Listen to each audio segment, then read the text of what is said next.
Good afternoon, everyone, and welcome to the Special Council Education and Training meeting for today, the 29th of November at 1:30. I'm Mayor West, and we have an agenda today. The first item on that agenda is adoption of the agenda. If I can get a mover, Councillor Liu and Councillor Davidson, all those in favor? Opposed? Carried unanimously. Disclosures of pecuniary interest, any pecuniary interest or the general nature thereof. Seeing heads going back and forth, we have none. And so our scheduled business, the first item of business is a presentation by Stephen Hike, our Director of Legislative Services and the City Clerk. The next item is about Access Richmond Hill, and that'll be done by Dana Alexander. She's the manager of Access Richmond Hill. And then the final presentation today will be about the financial control bylaw and expense and purchasing card policy and budgets and financial planning, all that done by Gigi Lee, our Director of Financial Services and Treasurer. So I think before we begin, normally what we do is we take questions at the end, but Mr. Hike has said to me that because this is about meeting procedures, it might be a good idea in this case to allow questions as they come. So if you have questions, if you can maybe just, as they come, we'll take them instead of leaving them to the end. You can do it at the end if you want, but if something inspires you to ask a question after something Mr. Hike has said, we would allow that if that's okay with everybody on council. Okay, seeing no objections. So the floor is yours, Mr. Hike. Thank you, Mr. Mayor. Good afternoon, Mr. Mayor, members of council. I'm pleased to be here. I guess this is our first council orientation session of the new term of council, and I get to kick things off with a presentation on council committee meeting procedures, which at times, I do apologize, might seem a little dry, but it's really important. Because next slide, please. Really, our council's decisions are made based on its procedures and following its procedures. And so I'm happy here to give a high-level overview of some of those key procedures that especially our newer members of council might need to know. But I should also say that I do believe that the best way to learn meeting procedures is to participate in meetings, and there's a more organic development. So today's purpose is really just to give a high-level overview. So of course, council decisions are made in council meetings, including special council meetings. And those decisions are contained in the resolutions and bylaws that council passes in every meeting. Council, of course, has established various committees to assist in its decision-making process or to provide specialized advice on various matters. But the committees are only to make recommendations to council. So the principle is that council meetings, that's where the decisions are made. Next slide, please. Council has established numerous advisory committees. Some of them are legislatively required, such as the Heritage Richmond Hill or the Accessibility Advisory Committee. These, of course, help make decisions in those areas for council, accessibility issues, heritage issues. Council also has established several quasi-judicial committees, such as the Committee of Adjustment, the Committee of Revision, and the Property Standards Committees. As quasi-judicial committees, interestingly enough, those are decisions that are made in committee, not at the advisory committee or council. And in fact, council cannot review the decisions of, for instance, the Committee of Adjustment. There's, for the Committee of Adjustment, which deals with minor variances under the Planning Act, those decisions are only appealable to the Ontario Land Tribunal. Next slide, please. So how are those decisions made? How would council and committee operate? Well, the Municipal Act requires council to establish a procedure bylaw. Every council has to have a procedure bylaw. And this is based on some very specific rules in the Municipal Act related to open and closed meetings and voting. So the city's current procedure bylaw, number 7412, as amended multiple times, came into effect on October 1st, 2012. Next slide, please. And it applies to all council, committee, and task force meetings, including council, special council, committee of the whole, which of course we've just reestablished starting in March, council public meetings, budget committee of the whole, and audit.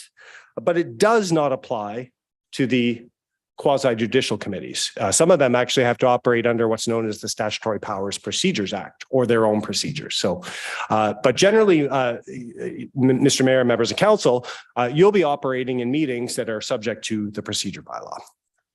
Next. Thank you. Stephen, just one question. Yep. I know that the Committee of Adjustment has our designated authority under which that act. Is that going to be the same for the property standards one? Because that's a new one, right? No? Through Mr. Mayor, I'd have to direct that to Thank you. Commissioner Steele. Through you, Mr. Mayor. The Property Standards Committee falls under the Building Code Act, and there's sections in the Building Code Act that govern how that committee works. So there's no designated authority of council on that one. It's only with the Committee of Adjustment. Through you, Mr. Chair, I'm not sure what you mean by designated authority of. Because we under the committee, as far as I know, through you, Mr. Mayor, Committee of Adjustment acts under our designated authority through the Planning Act. So is that the same for the property standards? Through you, Mr. Mayor, you'll see a staff report actually on the next council meeting agenda, December 7th, and you will be appointing the members of that committee. So it's kind of a delegated authority as well. It is. Okay, thank you. Right. Thank you. Thank you. So the procedure bylaw, next slide, please. Thank you. It's founded on, there's principles in the procedure bylaw, but generally it's actually founded on the principles related to parliamentary procedure. And those principles are kind of spelled out in our procedure bylaw. And they are generally this, that of course, every member here on council has one vote, unless they have declared a pecuniary interest under the Municipal Conflict of Interest Act. They are entitled to information to help make those decisions. Of course, those are the staff reports that you receive from staff, the questions and answers that you get in council meetings. You're entitled to an efficient meeting. That is a principle, and to be treated with respect. Those are the principles that guide sort of all our decision-making and interpretation even of the rules in the procedure bylaw. Next slide, please.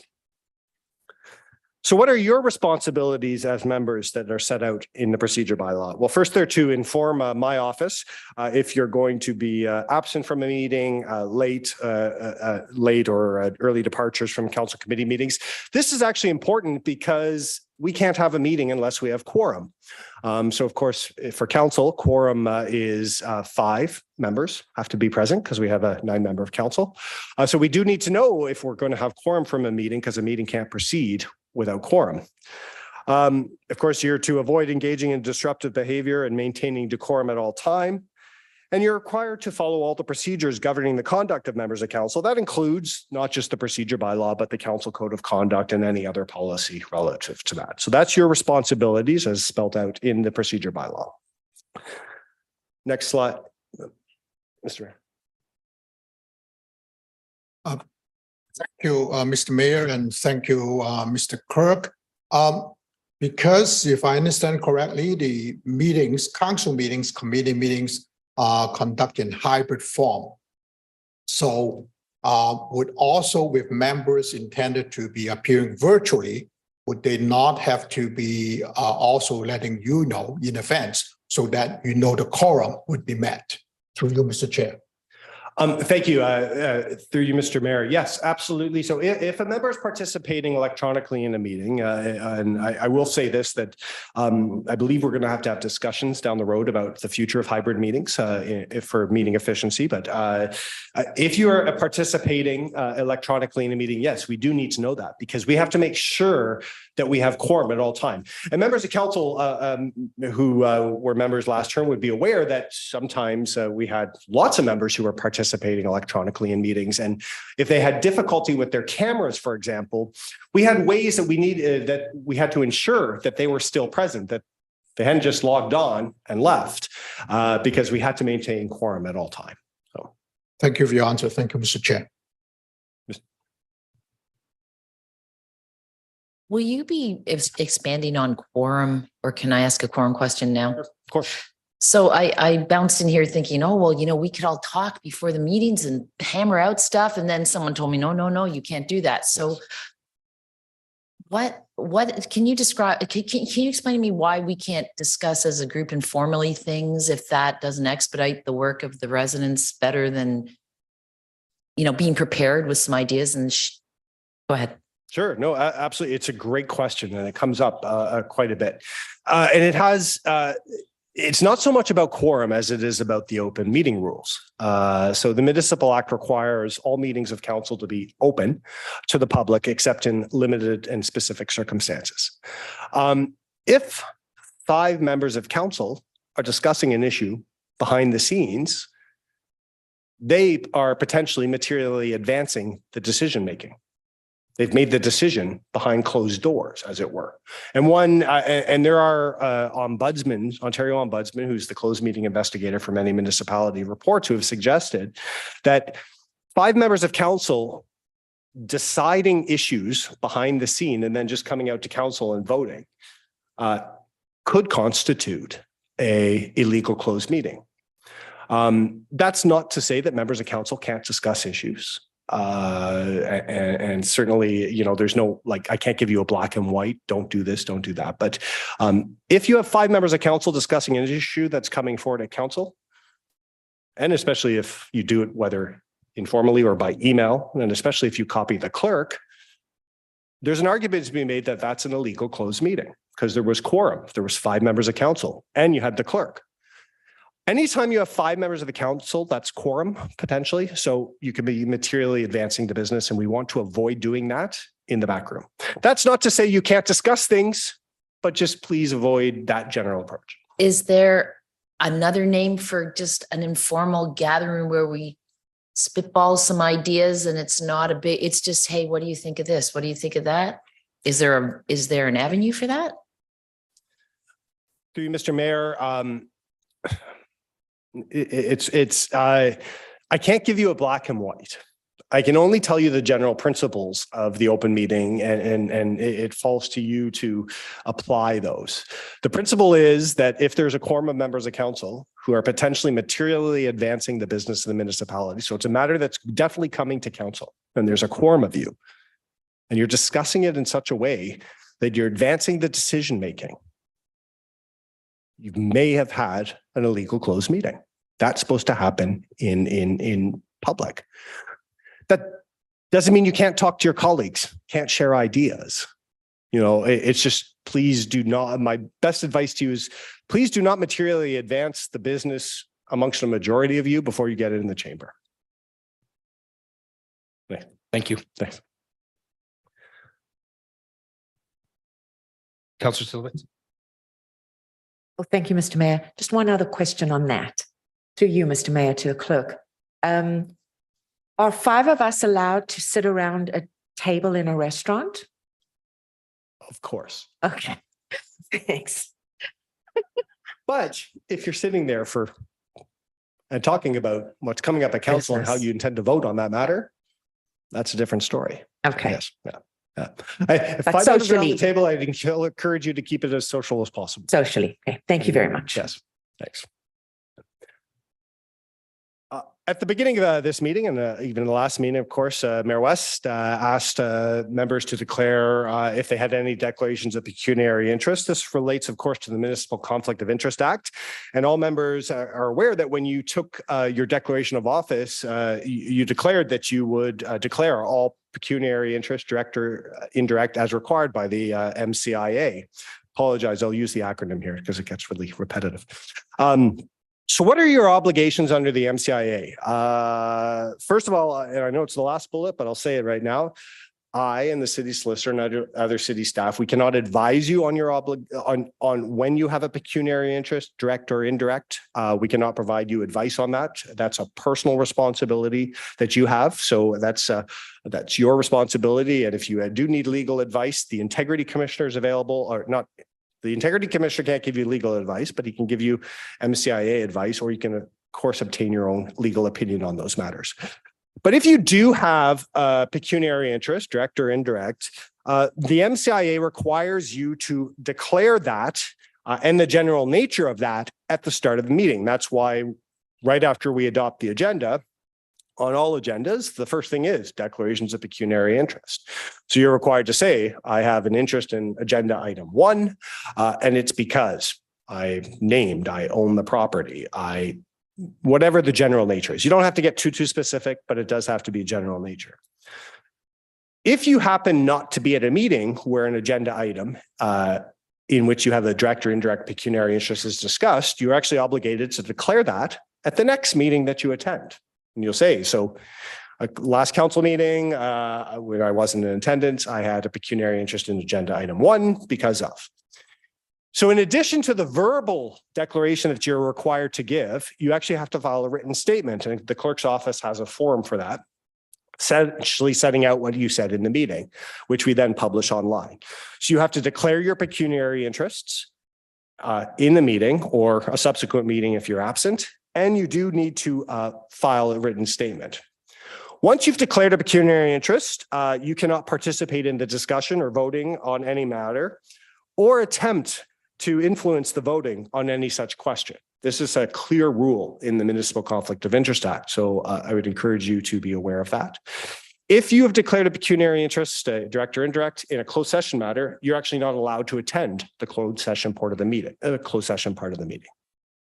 All right. Thank you. Next slide, please. So, of course, you realize right by now, of course, that our meetings, we follow an agenda. Under the procedure bylaw, the city manager is responsible for approving all agenda items, all matters that you see on the agenda, staff reports, presentations. The city manager approves those. And then my office prepares and publishes those electronically using eScribe. eScribe, of course, is our meeting management system, and it allows members of council and the public and staff just staff, not the public on this one, to access the council agenda through various tablets such as iPads or Surface Pros. And I do know that our new members of council, I don't know if you've received them yet, unfortunately due to back order, but we are providing you tablets which will allow you to access these agendas going forward. Agendas can also be accessed directly from the city's website through the council committee calendar. We actually also make PDF agendas available to members of council if they want to see them, and we do provide that link in our email sending out the agenda. And printed agendas, we do only provide those to the chair. When the city implemented eScribe, part of the business case for that, and in keeping with our environmental policies, we don't want to use paper too much. And I can tell you the volume of paper drop from not printing agendas was significant. Over 100,000 sheets a year, I believe, is what the number was. So we will, of course, be providing printed agendas if you want to the new members of council until you have your tablets up and running. But we also do provide PDF and those on the website as well. Next slide, please. Richmond Hill uses what we call a consent agenda for our committee of the whole and council meetings. And this only applies to committee of the whole and council. Doesn't apply to CPM council public meetings or budget committee. So when we say a consent agenda, what you might recall from last week's meeting, there's an agenda item that says separation of items for discussion, where members can identify items that need to be separated for discussion, or we actually identify ones that have delegations or presentation attached to them. If an item does not have a delegation or presentation attached to it, or is not identified by a member for separation, we adopt those all in a single motion. That's what we mean by a consent agenda. Next slide, please. Members of council can add items to the agenda by way of members' motions. This allows you to bring other business to council or committee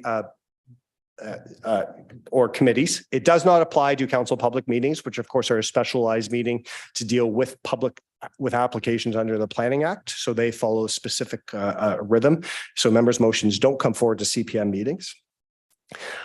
If you're bringing forward members' motions, we would encourage you first to talk to appropriate directors or managers about this. One, it helps to potentially narrow down the issues. Two, to ensure that your member's motion is precise enough that can be acted on in a timely manner, and that it's not a matter that staff are already bringing forward perhaps in a short period of time. So we do encourage you before submitting a member's motion to talk to appropriate staff about that.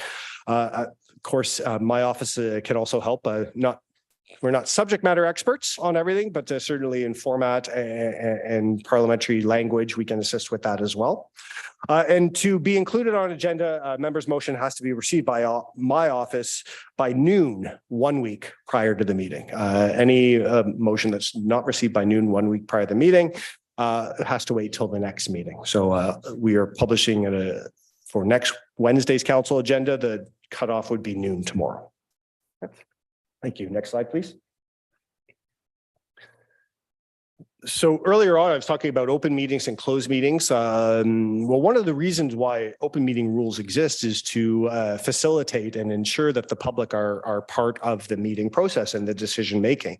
And our procedure bylaw specifically recognizes public participation as an important component of that decision making. So there are 4 key ways that the members of the public participate in council and committee meetings. They're allowed to be delegations. So of course, if they register by noon the day before a meeting, they're allowed to speak for 5 minutes on specific agenda items. They can share their views with council. Oftentimes, the public participate by submitting correspondence. Sometimes it'll be individually with you or a couple members of council. But sometimes correspondence is submitted to my office, addressed to all mayors and members of council, that we actually attach to the agenda or as an additions to the agenda. We have public forum. Public forum is the 15-minute allotted time at the start of every regular council meeting that allows members of the public to come and speak to items that are not on the agenda. So it's for items that are not on the agenda to express their concerns or their thoughts on matters. And we saw that at the last meeting that we had an individual register to speak to public forum. They do have to pre-register. We didn't used to have pre-registration for public forum. Anyone could come up within the 15 minutes. But because we allow hybrid delegations and public participation, we actually do require pre-registration because we only have 15 minutes. So we have to know who's coming in person, who's electronic, and then we have to allot that 15 minutes. So if we have 5 registrations, well, you're not going to get 5 minutes. So there is pre-registration now for that. The procedure bylaw also allows the submission of petitions. So these are written statements of intent, generally signed by 1 or more residents. And if they're received by my office in sufficient time, which is 2 weeks before a meeting, we will generally include those on the agenda. Next slide, please. So how are decisions made? That's motions. All decisions by any council or committee are made by motions and voting on those motions. That's parliamentary procedures 101. You have to vote on motions. We don't just say something, we actually have motions. In council, a motion requires a mover and seconder, but in committee, only a mover is required. And there are 2 types of motions that we talk about. We talk about main motions. So these are the motions that are used to make the decisions of council. You know, that the city spend $100 on widgets. That's a main motion. Then we have procedural motions, which are used to determine how council will make those decisions. Well, maybe we only want to spend $50 on widgets. So we have a motion to amend. That's a procedural motion. Or maybe we don't really want to make that decision today, so we're going to defer it. So that's a procedural motion. So we have main motions and procedural motions. Next slide, please. So said main motions are how decisions are made. All motions, including if you're ever drafting a member's motion, are to be framed in the positive. They should say to do something. We don't use negative motions. We don't pass a motion, the city shall not spend $100 on widgets, because we don't need to do that. If we don't pass the motion to spend the $100 on widgets, we're not going to spend the $100. And in fact, if you're ever sitting in a meeting and you've watched a meeting and you've heard the motion to receive for information purposes only. So staff put a recommendation on the agenda, and a councillor moves to receive the information, it for information purposes only.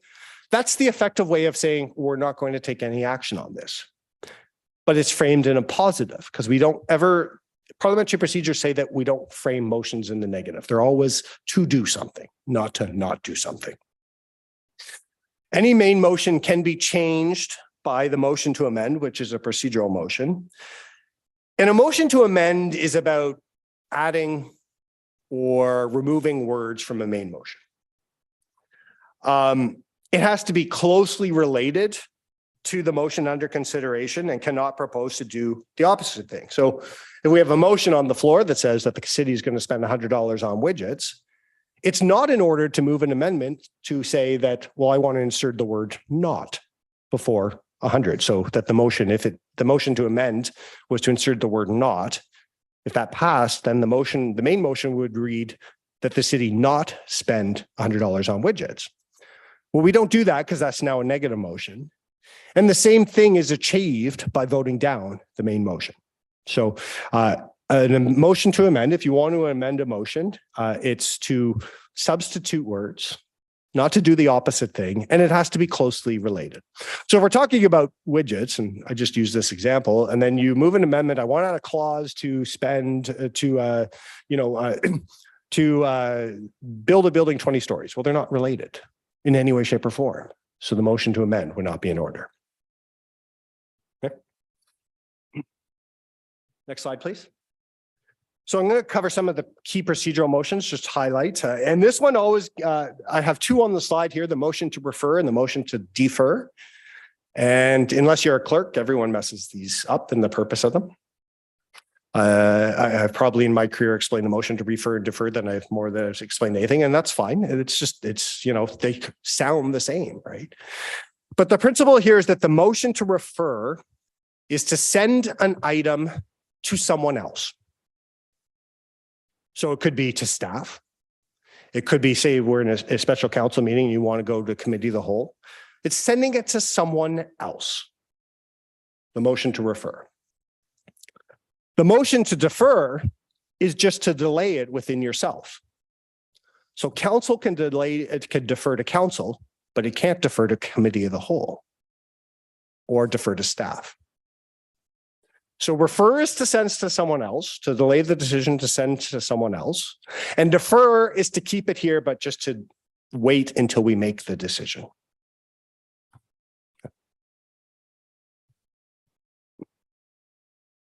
Thank you, Mr. Mayor. Through you to the clerk. It's my understanding, and I'm saying this specifically for our new members, that with a motion to defer, a date must be provided. Is that correct? Yes. Sorry, I don't have the procedure bylaw. No, that's okay. So I'm just going there. Well, clearly a motion to defer does require a date because, it could be, well, we've allowed, and it is, I would say it's precedent here that, that it be deferred to a future council meeting. Or it be deferred to a meeting within 6 months, or it be deferred to a specific date. That's a date, right? So you do need a date for a motion to defer because, or else another motion is really in play there that we don't even talk about in our procedure bylaw, the motion to table indefinitely. So yeah, a motion to defer would generally require a date, right? Just looking it up. Am I right? Yeah. Thanks. I appreciate that. The reason I said that is because just to let, I wanted to make sure I was correct, but just to let our new members of council, a little thing that I do, motion to defer, DD, date. So whenever you defer, you must always have a date. So just the DDs, always remember that. Thanks. Thank you. Next slide, please. The other procedural motion I just wanted to highlight is the motion to reconsider. So one of the parliamentary principles is that once a decision is made by a majority of members of council, that decision is made. And it shouldn't be easy to undo that decision. Because if you undo decisions quickly, then there's no certainty in the decision making. And so we have a procedural motion, and this is common in parliamentary procedure, called the motion to reconsider. So if council has already made a decision on a matter, a motion to reconsider must first be passed, except in a couple cases. If that decision was made more than 1 year ago, It was made in a previous term of council. So in fact, at next council's meeting, any decision that was made last term could be reconsidered without a motion to reconsider. Or if a matter failed to carry on a tie vote. This is what the procedure bylaw sets out as the rule. So to reconsider something that was done last term doesn't require a motion to reconsider, although I would always caution that if you're especially putting forward a member's motion to undo something that was done last term, you might want to check with staff to make sure there's no any legal implications of that happening. If the city signed a contract, for example, we might not be able to undo that decision. So we just want to be aware of that if we're looking to reconsider, there are potential legal implications. But once this council starts making decisions, you can't easily undo those decisions within 1 year. Unless you have a 2/3 vote, because a motion to reconsider requires a 2/3 vote to pass.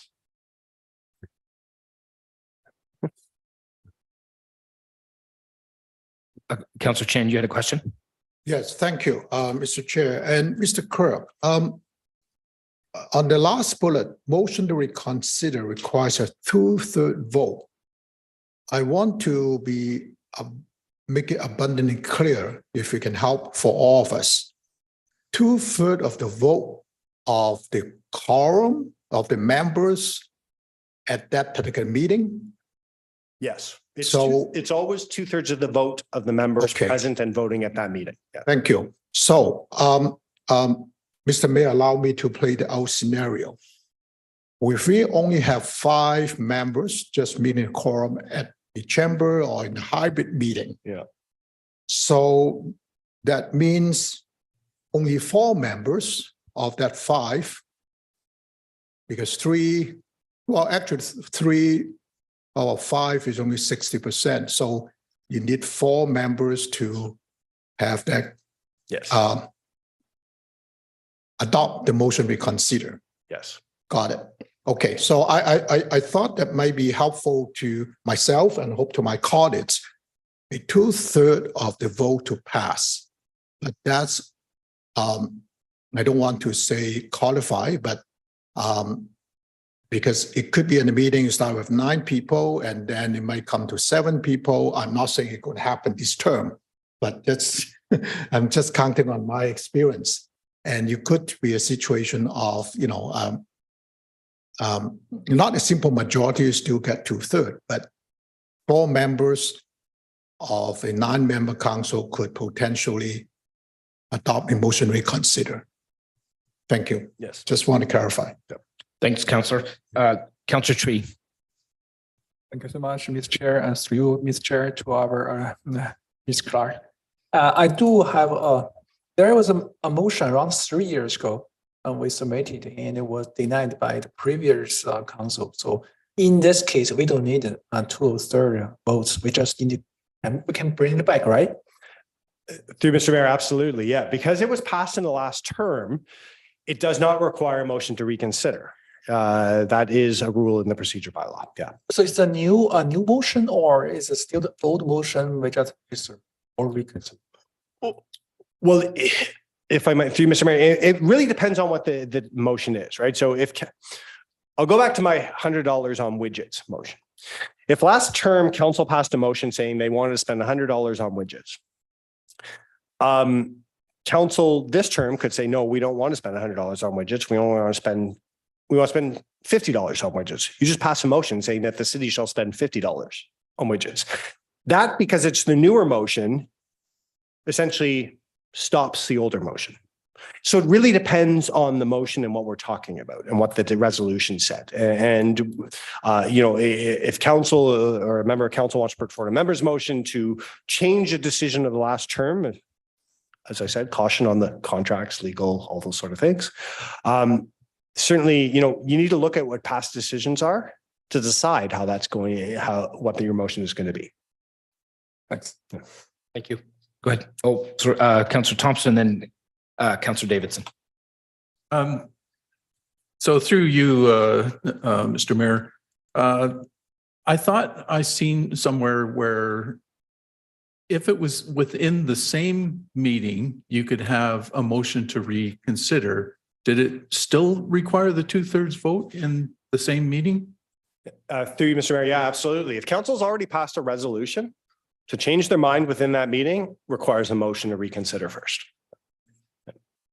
And that actually, if I might, through Mr. Mayor, that actually speaks to the meeting efficiency as well, right? So once you've made a decision, you don't want to be reconsidering that decision unless, and the 2/3 is considered a high bar to meet. So that's why. So. Thank you. Councillor Davidson. Thank you. Through you, Mr. Mayor.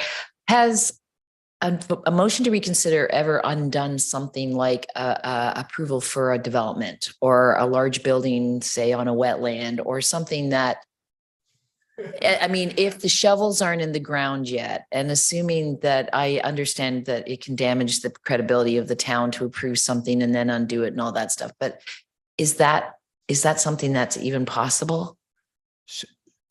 Through Mr. Mayor, I might ask Commissioner Kwan to jump in here, but I am aware that in the last term, I know we've made decisions that we've changed as well. But I am also aware that there are issues of appeal rights and decisions of the OLT, and Commissioner Kwan might be better posed to answer.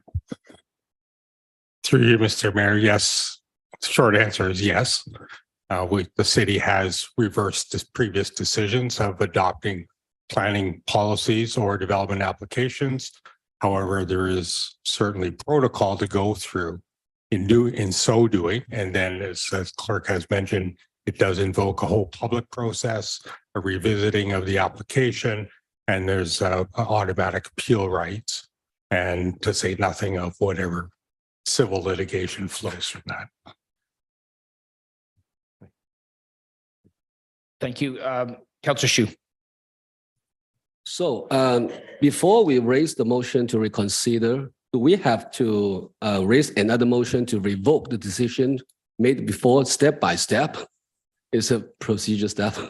Do we have to do that? Through Mr. Mayor, it really depends on what we are talking about and the decision that you're reconsidering. There is a way to frame a motion to reconsider that you don't necessarily have to revoke, and it really depends on the topic. I would actually say that, the example of a planning instrument would be absolutely one of those ones where you'd actually have to first pass a motion to reconsider, and assuming that passes, then pass a motion to rescind a previous decision before making a new decision. Not everything falls into that specific category. It really depends on what we're talking about reconsidering. And I apologize. There's not always black and white answers to these things. So, yeah. But that's where staff are here to advise and provide information. Right. I was actually just going to say that. Thank you. Yes. Go ahead. Thank you. Next slide, please. So in addition to motions, a key part of any procedural bylaw and our procedure bylaw is about debate. One might call it discussion. That's the nice way to call it, but it's the rules of debate. So members, of course, you discuss those motions using the rules of debate. And as we've seen in this meeting, all comments and discussion and questions are made through the chair. That's parliamentary procedure 101 for us, especially in Westminster forms of democracy. So if you have a question, members of council of staff, you're always going to say through you, Mr. Chair or Madam Chair, I'd like to ask. And staff, such as myself, you'll notice when I'm answering your questions, I always do them through the chair. So that's the decorum that we use in meetings, that all comments are made through the chair. Debate on a motion should generally focus on the motion. We don't want to go off into extreme tangents on subjects that aren't remotely related to the motion under discussion. That is a principle. You want to keep your debate germane, what we say germane to the discussion, but that is certainly one of the principles. Next slide, please. For every motion, members of council, you're allowed to speak twice on those motions for 5 minutes each time, except you can only speak once on a motion to amend and only for 3 minutes. And then at the end of everyone's other member speaking time, the mover of a motion is entitled to a brief wrap up before the vote on the motion. I would say here that it's a brief wrap up. It's not another 5 minutes, or else the procedure bylaw would say 5 minutes. So it's a brief wrap up. But it's not necessary. These are options. You don't have to speak to motions. You don't have to speak twice to motions, and you certainly don't have to do a wrap up. And it's the chair's responsibility for preserving order and decorum during the debate and making sure that these rules are followed. Next slide, please. So every member in attendance at a meeting is required to vote on all motions unless they've made that declaration of pecuniary interest under the MCIA. Unless you have made a declaration, if you're here at a meeting, you are required to vote on all motions. If a member does not vote, it's considered an abstention. And the municipal act says that an abstention counts as a no. So you're still recorded as a no, even though you abstained. So, but you do need to vote. Voting is historically by show of hands. Most votes are counted by show of hands, but the municipal act does allow a recorded vote. So even if you have a show of hands vote, any member can request a recorded vote either before that show of hands vote or even after the show of hands vote. So a show of hands vote is what in Latin and is known as the vive voce vote. And so that's the mayor calls for the vote, all those in favor, all those opposed, and then the chair rules. That carries or that doesn't carry. A member can say, well, I want a recorded vote. And that's when I step in and by name call out members and you state your vote in favor or against. Under the municipal act, if there's a tie vote, so if we only had 8 members of council present at a meeting, and there's a motion and the vote's 4-4, that fails on a tie vote. A tie vote is always deemed to have been decided in the negative. Councillor Stovitz. Thank you, Mr. Chair. Through you to Mr. Hike. Going back to motion to close debate. I know that always, it has historically created some problems. Can you please explain to us specifically for our new members, what that actually means and only when it can be done? Thank you.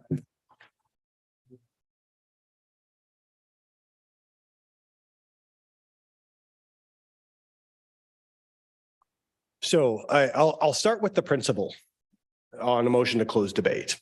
So, and I'll start with the principle by saying that a motion to close debate, or it's also called call the question, requires a 2/3 vote to pass.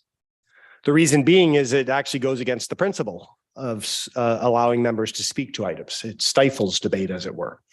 But it can be used. The motion to close debate or call the question can be used to stop the debate. Under our procedure by law, it's only in order after all members have had an opportunity to speak once on the main motion. So if they want, they don't have to. But you can't have a motion on the floor, no one's spoken to it, and say motion to close the debate unless no one wants to speak to it, in which case actually you don't even need the motion to close debate. So, the motion to close debate is in order after all members who want to speak on a motion to do so have spoken at least once. And it may not be amended or debated. So if someone moves to close debate and someone seconds that motion, that immediately is put to a vote. Once again, it'll be a hands vote or recorded vote. And it does require 2/3 vote to pass. If a motion to close the debate or call the question passes on a 2/3 vote, we immediately go to the vote on the main motion. There is no discussion further on it, no amendments, no procedural. We immediately go to the main motion, the vote on the main motion. Okay. Councillor Davidson. Has Richmond Hill ever kept a record and made public how every councillor votes on every motion? Have they ever done that? And coming in new, I don't understand why that might not be available to, I don't know, I guess the act doesn't require it, but it might be something residents find worthwhile. Through you, Mr. Mayor. So if there is a recorded vote, how a member voted is captured in the minutes. Certainly, we have no way to capture hands votes it's just not done, right? Because then you're talking about a recorded vote. If you're talking about creating a single source to record how members voted on every motion, can it be done? Certainly. It's exceedingly labor intensive. And then it has to be decided what the purpose is, who has access, how you're going to do it, how often. And I can speak to this because I was required to implement such a system in Aurora. Could we do it if council directed us to do it? Certainly. But there are labor implications. It's exceedingly labor intensive to do so, to create a public record just on how people voted on motions, because it actually gets very complicated. Because are you just voted the votes on the main motions, the decisions, or is it every recorded vote on the procedural votes? Is it how, you know, they, and so you have to decide what the value of using that labor or assigning that labor from other things to do that. Through the chair, I'm going back to the amend motion. So it seems to me that an amendment motion from a main motion could be brought forward and it may fail, but that would not prevent, say, another member from trying to put an amendment forward, or perhaps even the same member. I'm not sure exactly how that works. And I'm assuming that this is why we have the closed debate motion, because it sounds like that could go on in perpetuity if somebody allowed the amendments to continue. Would that be a correct observation? Through Mr. Chair, I would say to the latter part of that question about, well, that's why we have closed debate. I don't think that's the reason why it exists in the procedure bylaw, but I think some of us would probably be very happy that it actually does exist in the procedure bylaw, because certainly the motion to amend, as we saw last term, could be used in just the fashion that you're suggesting to, you know, prolong the discussion. Under the procedure bylaw, yes, once a motion to amend has failed. So you go back to my $100 widget thing. If there's a motion to amend and says, well, I want to change $100 to $50. Well, that's technically the same. It's germane. It's just reducing the amount. So if that fails, could a member say, well, keep moving motions to amend and, you know, if, you know, from 1 to 100 or even beyond? Certainly. Yes, the motion to close debate could be used in that circumstances. Although I do encourage members not to weaponize the procedure bylaw. That's the best way I can describe that. So. Okay, I actually have a question. I'm actually surprised to hear that, because I thought that we ran into something in the last term of council where you can't do that kind of auction way of doing things. So, you know, do I hear $5? Do I hear $4? Do I hear $3? I thought there is a call of the chair that can disallow something under circumstances like that. Is that not correct, or am I wrong on that? Through Mr. Mayor, certainly the chair can set a precedent just such as that, which I believe the chair did last term. Right. I think that, you know, it's a good question, though. And I think, you know, the way I see the motion to close the debate, that's a pretty nuclear option, because as the clerk said, you know, it does go against the principle of having a thorough conversation. And I mean, that's one of the reasons we implemented committee of the whole. So I would hope that, you know, that would be used only when necessary. But, you know, I would also encourage members of council that, you know, if a motion fails and there's something substantially or enough different from the motion that failed to bring up a new amendment, sorry, not motion, then that's fine. But I mean, we're not doing an auction to find the right, you know, the price is right type of thing. So, but anyway, thank you for that clarity, and thank you for the question. Actually, it's a good question. No, thank you. To be sure, absolutely it was. And if interestingly enough, on this topic, I wouldn't mind saying that because it's come up in discussions before. If you vote on a motion to amend, you don't have to vote on the main motion as amended. If you voted yes on an amendment, you're actually not obligated to vote on a main motion as amended. I wanted to point that out. Not obligated to vote the same way. That's what I mean. Yes. Okay, sorry. Sorry. Yeah. You're not obligated to vote the same way because remember, a motion to amend is merely a procedural motion. It's not the final main motion, but yeah. So I just wanted to point that out. Yeah. Okay. Next slide, please. I'll give the deputy city clerk credit. He told me to include this slide. I hadn't, but I thought it was his idea, and I'm doing it. So, what is a point of order? So, point of orders exist for the sole purpose of ensuring that members and the public are following the rules. What it is not, or what it is not supposed to be, is a tool to interrupt a meeting or a debate on a matter. In fact, it is my opinion, and I put it to you, that merely using a point of order to continuously interrupt debate in and of itself is contrary to the principles of the procedural bylaw and out of order. But it exists, and it is an important tool because we do need to ensure that people are following the rules. So a member can raise a point of order if they sincerely believe that another member or the public have breached the rules. But members, you need to clearly identify what rule has been broken. Last term, we didn't do that much. In fact, I would say that the points of order were completely were just used as a tool to interrupt the meetings. That was my opinion. I don't mind sharing that with you as your clerk. If you're calling point of order, if you believe that someone has truly broken the rules, if they are, not talking respectfully about someone, that's a point of order. That's a legitimate point of order. But please say specifically, short, sweet, to the point. I believe, Mr. Chair, Madam Chair, that person is not speaking with respect contrary to the rules. And then it's up to the chair to decide if that rule has been broken or not.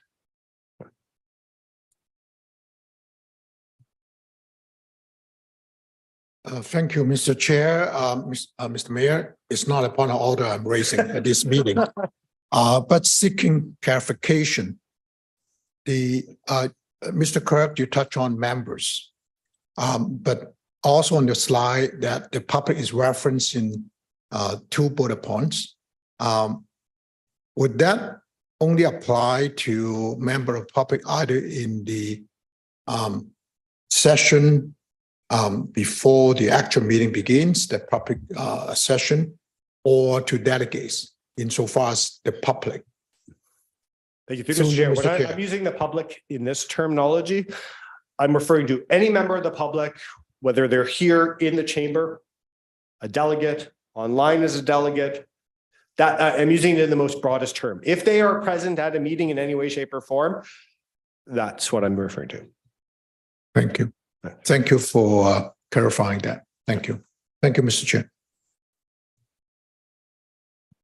Thank you, Mr. Mayor. I'm sorry to bring this up, but I have to. With regards to point of order, we understand what that means, but there are 2 other points that's appeared to constantly come up, and that's point of information and a point of clarification. So as you as our clerk, Mr. Hike, can you please walk us through the differences in those points and when not they should be used? Thank you, Mr. Mayor. Thank you. Through Mr. Mayor, I would love to answer that question in a clear, concise manner, but I am not able to do so, I'll be honest, from the pure perspective that the rules around what a point of information are and its purpose are not clear to me. They're not clear to me looking at our procedure bylaw, and they're not even clear to me looking in our secondary source, Robert's Rules of Order. Under the procedure bylaw and Robert's Rules of Order, allow member to obtain information about a motion under consideration. Well, that's debate. That's the question and answer if you in your 5 minutes. That's why we stop your clock when you ask a question to staff. So I'll say this if I might. Staff plan to come forward with a special council meeting, a workshop to discuss the future of the procedure bylaw sometime in the first quarter of 2023. Certainly a discussion point that I plan to bring forward is on the future of point of information. Thank you. If I could just add to that, it's a good question. I think, I want members to know, I don't think we need point of information, quite honestly, and we'll wait till that, whatever happens. But if you don't understand something that's going on, it's absolutely okay to wave me down and in between speakers, ask a question. I mean, so long as it doesn't happen all the time, that's fine. I mean, we're trying to, it's really important that everybody understands what's going on, but I don't think we really need an actual thing in the procedural bylaw to achieve that. That's fairly, to me, that sounds like a pretty simple thing to achieve without an actual procedure. But okay, Councillor Davidson, you had a question? I did. I believe that the point of order, even towards the public delegations, was used as a method of censorship in some ways. I know I personally was bounced out of a meeting because a member had a point of order. I was a delegation and they said they knew what I was going to say and it was irrelevant and I got bounced out of the meeting. I guess what precaution, I think it's first off, I thought that was inappropriate, but I think to include the public here, they need to, it's unreasonable to expect the public shows up with an understanding of procedures. The example I gave was sort of out there, but so is there anything kinder than a point of order? Or, I mean, I guess generally it's not used towards public. Oh, through you, Mr. Mayor, and thank you. I'm sorry, I keep forgetting that.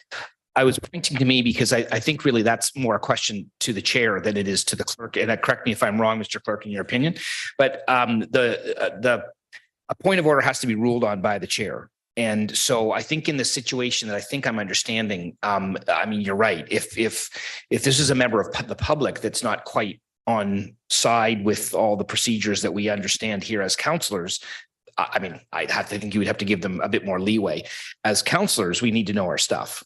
Right. But no, so I can assure you that as the chair, I would do everything I can to be reasonable in a situation like that. So I don't know if you have anything to add, Mr. Clerk. I think that's really that's not a procedure per se. It's how you apply the procedure question, I think. Through you, Mr. Chair, that's exactly right. Yes. Yep. Next slide, please. And actually, that works well into this actual slide, which is about chairing the meeting. And it's really what the mayor's talking about, and it's what the procedure bylaw talks about. That very last bullet on this slide, which is one of the chair's roles is to ensure the decorum at the meeting. And that's where I think Councillor Davidson, the issue with the public could come in the future. I would certainly agree with you that their last term. I'll just say last term was unique from my role sitting in the clerk's chair, but that's the point of order for the public is really about the decorum issue. So, but what is the chair responsible for overall? Because every member of council, you'll have an opportunity to chair meetings with committee of the whole. We have the schedule set up and we'll be in contact with you ahead of time. But if you're chairing a meeting, you're responsible for calling that meeting to order when quorum is achieved. We can't call meetings to order unless there's quorum. You have to, although I certainly support you in that, or Ryan does, you have to ensure that quorum is maintained at all times. So meetings can't continue if quorum is lost. You're going to follow the agenda to announce the business of the meeting. You're going to ensure that the members are following the rules of procedure that we've been discussing and ensuring that decorum is maintained. Next slide, please. As a chair, I would encourage you to become very familiar with the procedure bylaw, but especially the rules related to those motions. Some of those ones we discussed today, motion to refer, motion to defer, the debate and speaking rules, rules related to public participation and voting. These are the most important things because you, as a chair, these are the things you're doing throughout a meeting and you're being called upon to rule upon potentially. But don't worry, the clerk is always available to provide advice, both in the meeting before and after, on how to best apply the procedure bylaw. Thank you. That is the end of my presentation. Thanks so much, Mr. Clerk. It's always a pleasure to hear your expertise. And we've asked lots of good questions, actually, but if there's any other questions, that now would be a good time. Sorry, did I see a hand? Going one? Okay, yep. Councillor Davidson, whoops, sorry. It's my mother calling me. Go ahead. Yeah, and make sure you turn your cell phones off before. I was just trying to demonstrate that to everybody. That is a rule in the Councillor procedure bylaw. Through you, Mr. Chair, Mr. Heike, you spoke about a review of the bylaws in the first quarter term here for the procedure bylaws. And so it begs the question about the other types of bylaws that we have and when they may get reviewed or how we properly go about reviewing them. For instance, our zoning bylaws, some of them are quite antiquated. So, I'm wondering what the procedure is for reviewing those laws, or say, other bylaws that may cover, say, permits and things like that. So if I could get some indication how that happens. Thank you. Go ahead. Thank you, through sir. I might start this off and then I'm going to have to defer to my colleagues in something. I will tell you the zoning bylaw one, Mr. Kwan's comments about public process and stuff are very pertinent and he can take that. So there are specific rules about zoning bylaws and how those get reviewed and updated. And Mr. Kwan probably can add to that as necessary. And then there are also rules about certain bylaws that have to be reviewed. And really what I'll say, the general principle is that when staff are bringing forward reports and ideas, and it's because we're constantly reviewing many of the bylaws, and then not everything's necessarily a bylaw, but we are reviewing these things. We're updating them. That's why we bring forward reports to council, ideas, changes, amendments and stuff. So every type of bylaw could be very different about how they get reviewed. And I guess I would add too that some bylaws are very simple or some are very complex. The simple ones are easy. The complex ones are not easy, but they do require more of a work plan with regard to staff and time and resources and making sure that we have the public process that's involved. I know, in this past term of council, we went and did a noise bylaw review, very successful. And there was a big public process that was all about that. I know the comprehensive zoning bylaw is about, 2/3 of the way finished, and is that ambitious? But we're getting there, and that's a really big project. And but I would suggest that that's a good point. All bylaws, procedures, everything we do around here can be reviewed at any time. But the best way to go about that would be to talk to staff and see if there's something already in the pipeline, or whether a piece of a larger bylaw could be reviewed in advance of an entire package of a bylaw.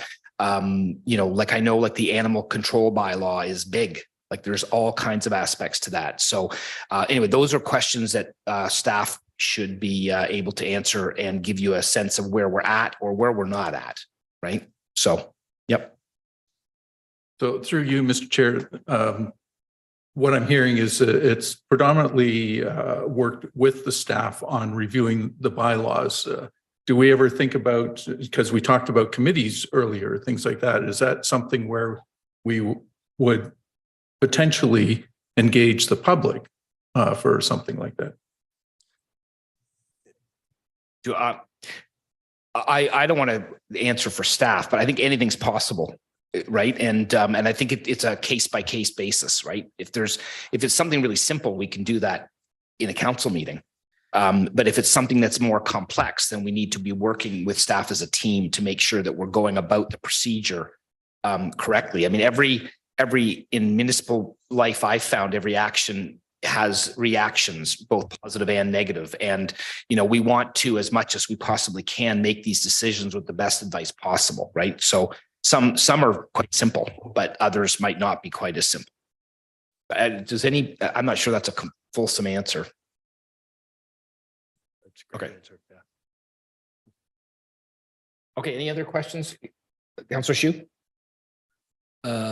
Just regarding the voting, if there's a tie votes, can any of us just raise a motion to defer, just hold on and set a date and come back and vote again, instead of just simply turn it down? Thank you. Through you, Mr. Mayor, subject to any ruling of the chair in the meeting, it would be my advice that no. Once you have called the vote on a main motion, you go to the vote. But if I might, through Mr. Mayor, but if something's failed on the tie vote, doesn't preclude you from bringing it back up again, right? So. Yeah, It's a good question. Any other good questions? All right. Okay, thanks very much, Mr. Hike, as I said, and thank you, council. The next item that we have in front of us is Access Richmond Hill presentation by Dana Alexander, manager from Access Richmond Hill. Ms. Alexander, it's nice to see you.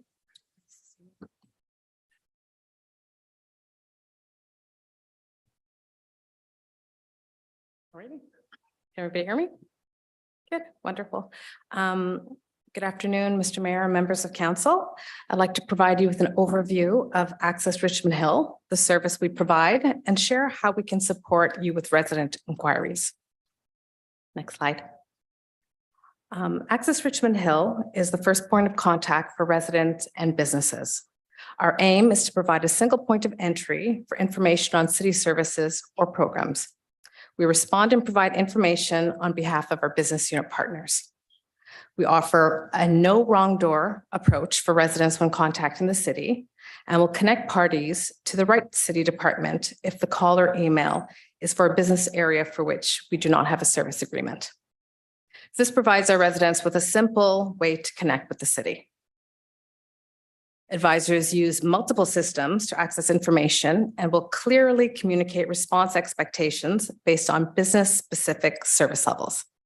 We're committed to being a trusted source of public information and provide responsive, accessible, and consistent service delivery across all channels. We're here to support you with business and resident inquiries. And if you receive any inquiries from your residents requiring follow-up or an escalation regarding a concern or inquiry that they have, please contact us first. This will enable us to provide you with a status update if there is an existing service request, or request follow-up information from any assigned subject matter experts in the business area to which that inquiry is for, or just connect you with the right service area. Next slide, please. Access Richmond Hill provides assistance with general inquiries and respond to questions and concerns on behalf of 16 business areas or service areas on more than 200 call types. And those are all call types that have been documented with process information to ensure that we provide consistent information. Some of our frequent calls are regarding property tax billing, waste and recycling guidelines, water billing, city tree inquiries, road maintenance, which includes sidewalks and curbs, parks inquiries, marriage license applications and civil marriage ceremonies, and winter maintenance calls, just to name a few. Next slide. In 2021, we had the pleasure of connecting with residents in almost 130,000 interactions. These were by phone, email, web, and in person. Based on our statistics this year to date, we're targeted to either meet or exceed these numbers. And this slide just highlights how those interactions were handled.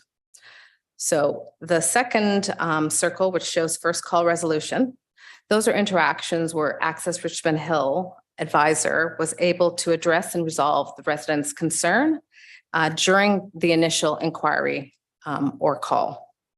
And that did not require them to transfer to another service area, and they had the information available to respond to the resident. Advisors have the tools, the knowledge, and necessary training to provide resolution. The third little bucket there shows service requests. And those are requests for information or calls or interactions requiring another business area to complete the work.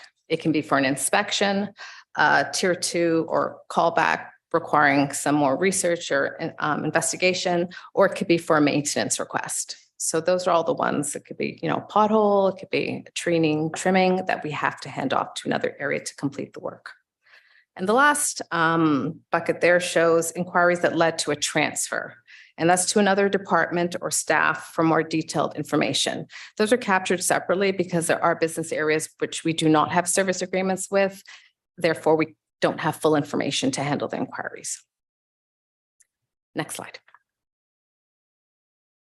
Phone is still the most used channel for residents contacting the city, and interactions with Access Richmond Hill phone calls account for approximately 72% of the interactions. We have a service level target of 80-30, which means that we aim to respond to phone calls or answer phone calls within 30 seconds of them calling into the city. Emails account for about 11% of the interactions, and any case that comes or any inquiry that comes through access@richmondhill.ca, we respond to that. And we do have a response service level of 2 business days. So within 2 business days, any email received at Access will receive a personalized response, either with full information or providing information where that inquiry has been handed off to with details.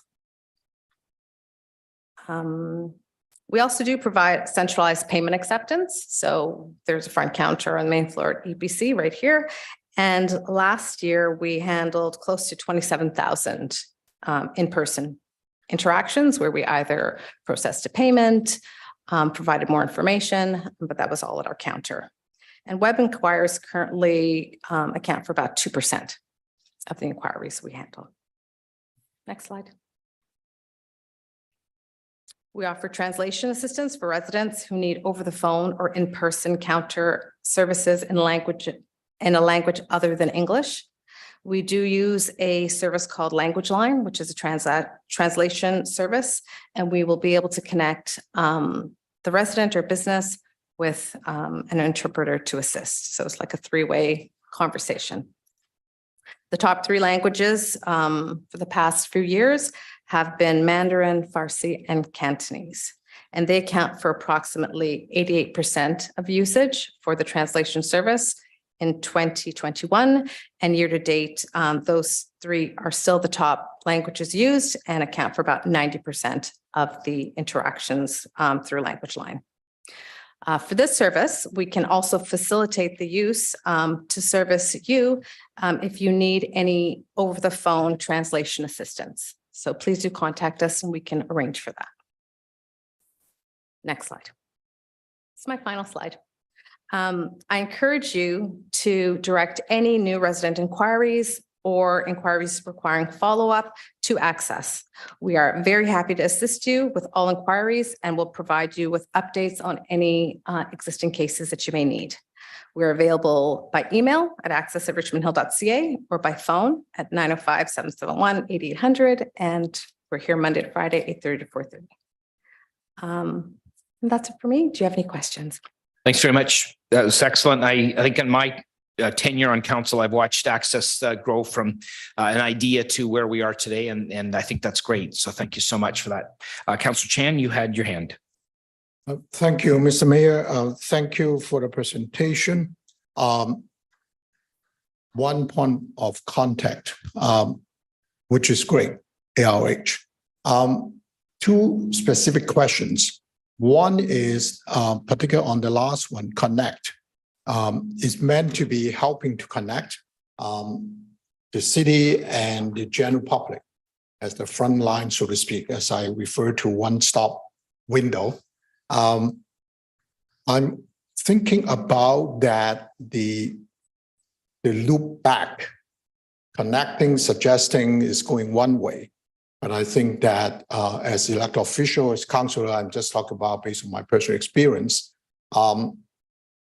Perhaps I'd like to hear what are the measures that might have been undertaken to date in terms of the 2-way or even multi-way communication back to the either through service requests or which I give you one example is street light that need to be fixed, meaning the malfunctioning. Because my experience has been street light malfunctioning is one of the top 10 calls I usually get in my office. And And I presume that either resident might also have approached Access Richmond Hill. So in order not to duplicate the efforts that I, as elected official, would send something to Access Richmond Hill, that you might already have a case based on the contact. So that's why I'm thinking, how's that loop in terms of two-way or multi-way communication would help Access Richmond Hill and also elected officials so that we can all operate efficiently without duplicating, I guess, the efforts, time, and also in the end, provide more efficient services to the members of the public. Through you, Mr. Chair. Through you, Mr. Mayor. That's a great question. For service, for street light maintenance, I'll give you an example. If we were to receive an inquiry about an outage, a light that's out on a city street, Access, the advisors would provide service expectations on when that will be resolved. So that's the first thing. So street lights are one of those things that may be resolved really quickly. If it's just a change bulb, or it may take quite long if there's wiring or work that has to be fixed. So the first thing that we do is when we get all the information about where the street light is and get the actual asset number so that we can send in a case over to Energy and Waste, we will set the expectation with the resident to let them know. Normally that can take up to 10 business days. This is what you can expect. Here's your service request number. If you have any issues or further inquiries, please give us a call back and we can provide an update. The hope is that we'll have that that street light completed or fixed within those 10 days, and there's no need for the resident to call back. So everything should be taken care of.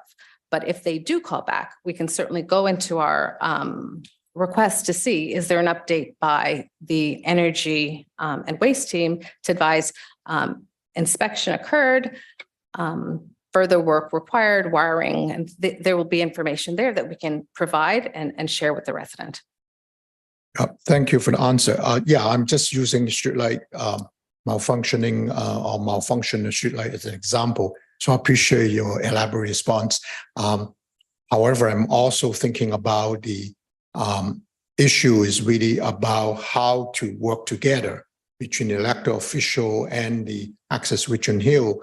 Perhaps we can take it offline in terms of how the follow-up loop between ARH and the elected official.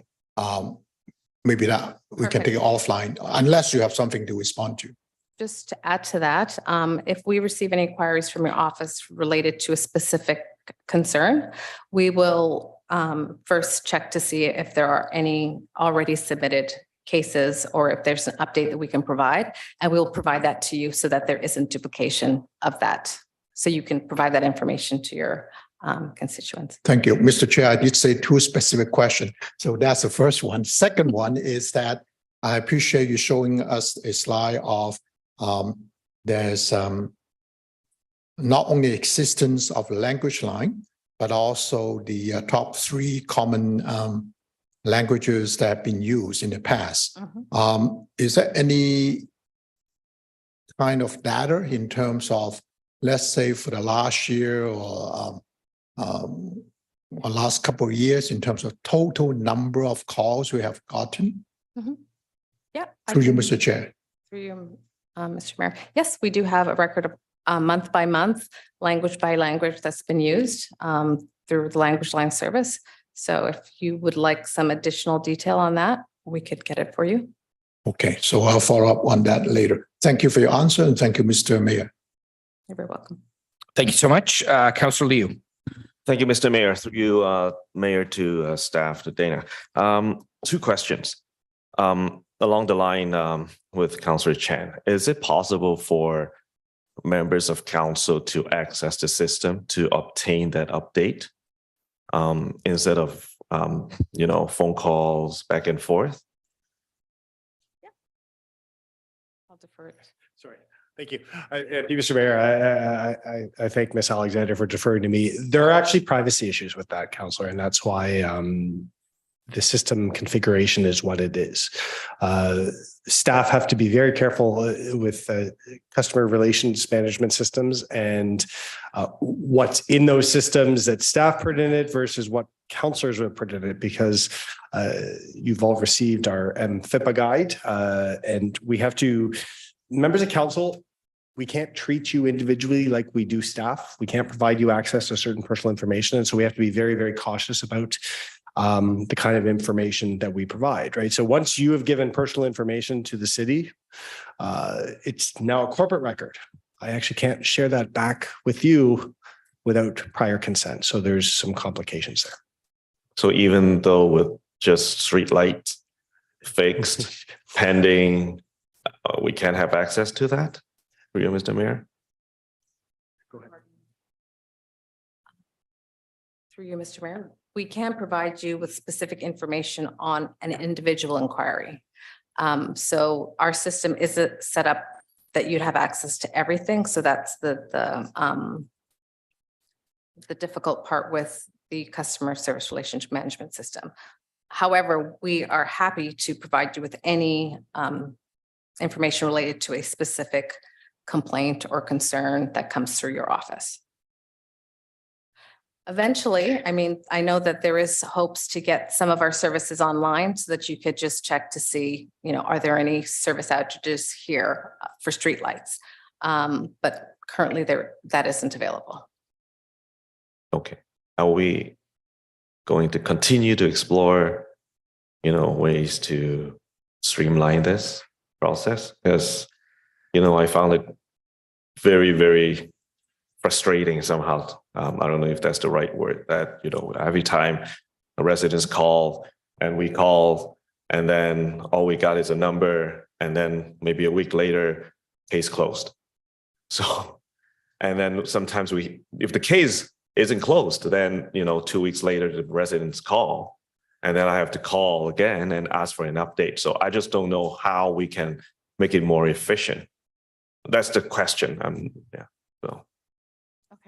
Okay, thank you. And the next question I have is it possible for us to do something like Toronto with a 311 number instead of having residents dialing a 10-digit number? Because for regular residents, they have to Google City of Richmond Hill and look for the access number.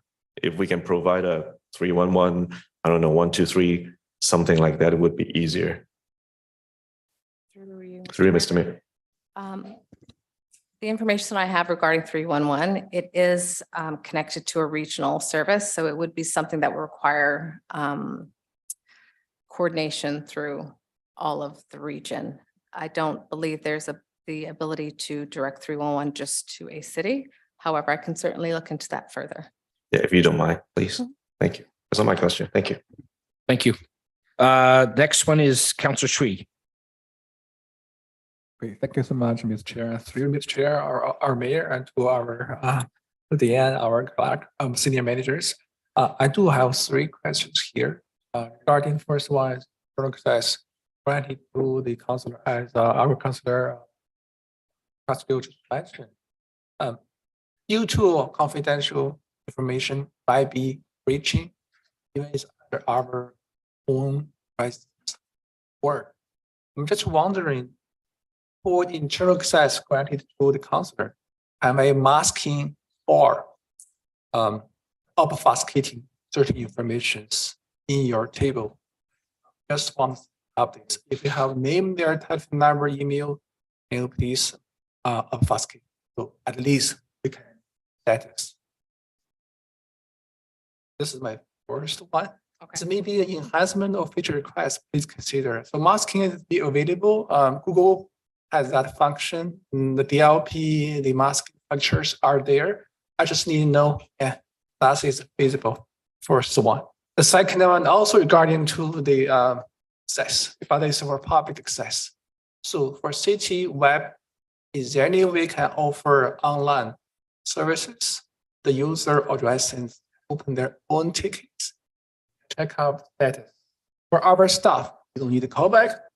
We just give updates. The user itself or resident itself see the updates. So we save lots of efforts, both for councillor and also.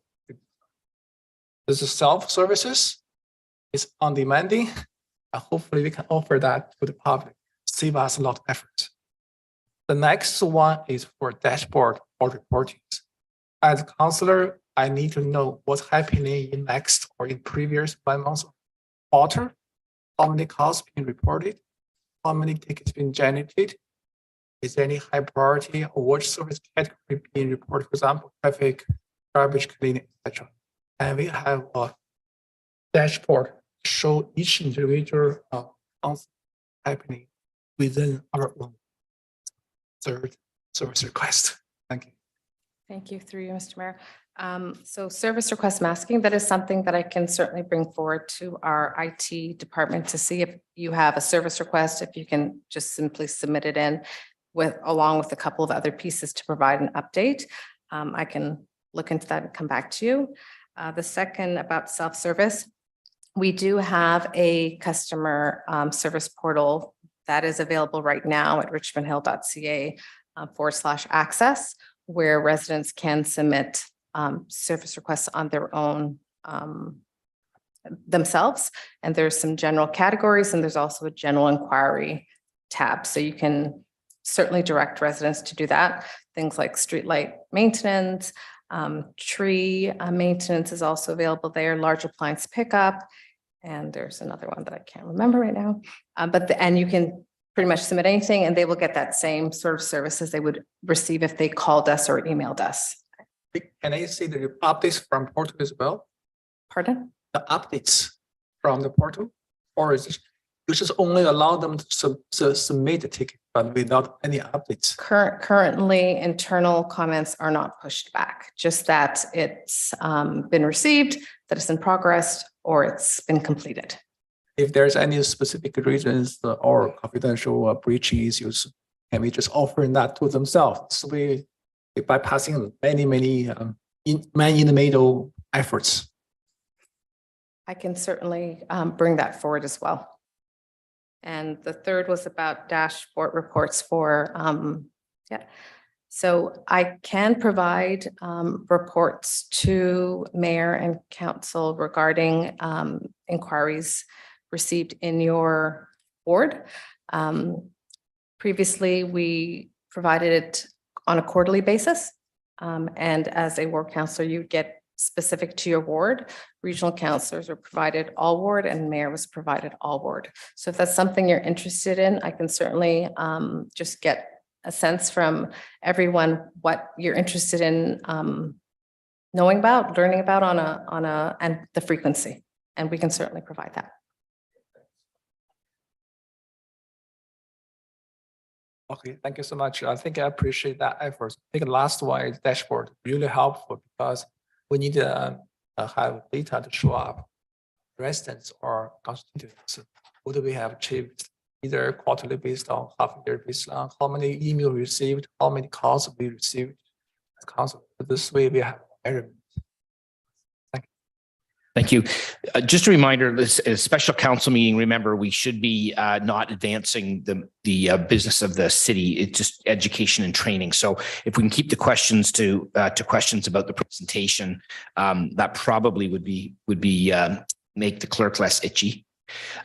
So if we could do that, that'd be great. And Councillor Davidson, I think you're next. Thank you through you, Mr. Mayor. If someone has an immediate issue that they would like bylaw to attend, is access the avenue for that? Like, for example, somebody's setting off firecrackers at Lake Wilcox Park and they want someone to come for bylaw. Are you the folks to hit up first?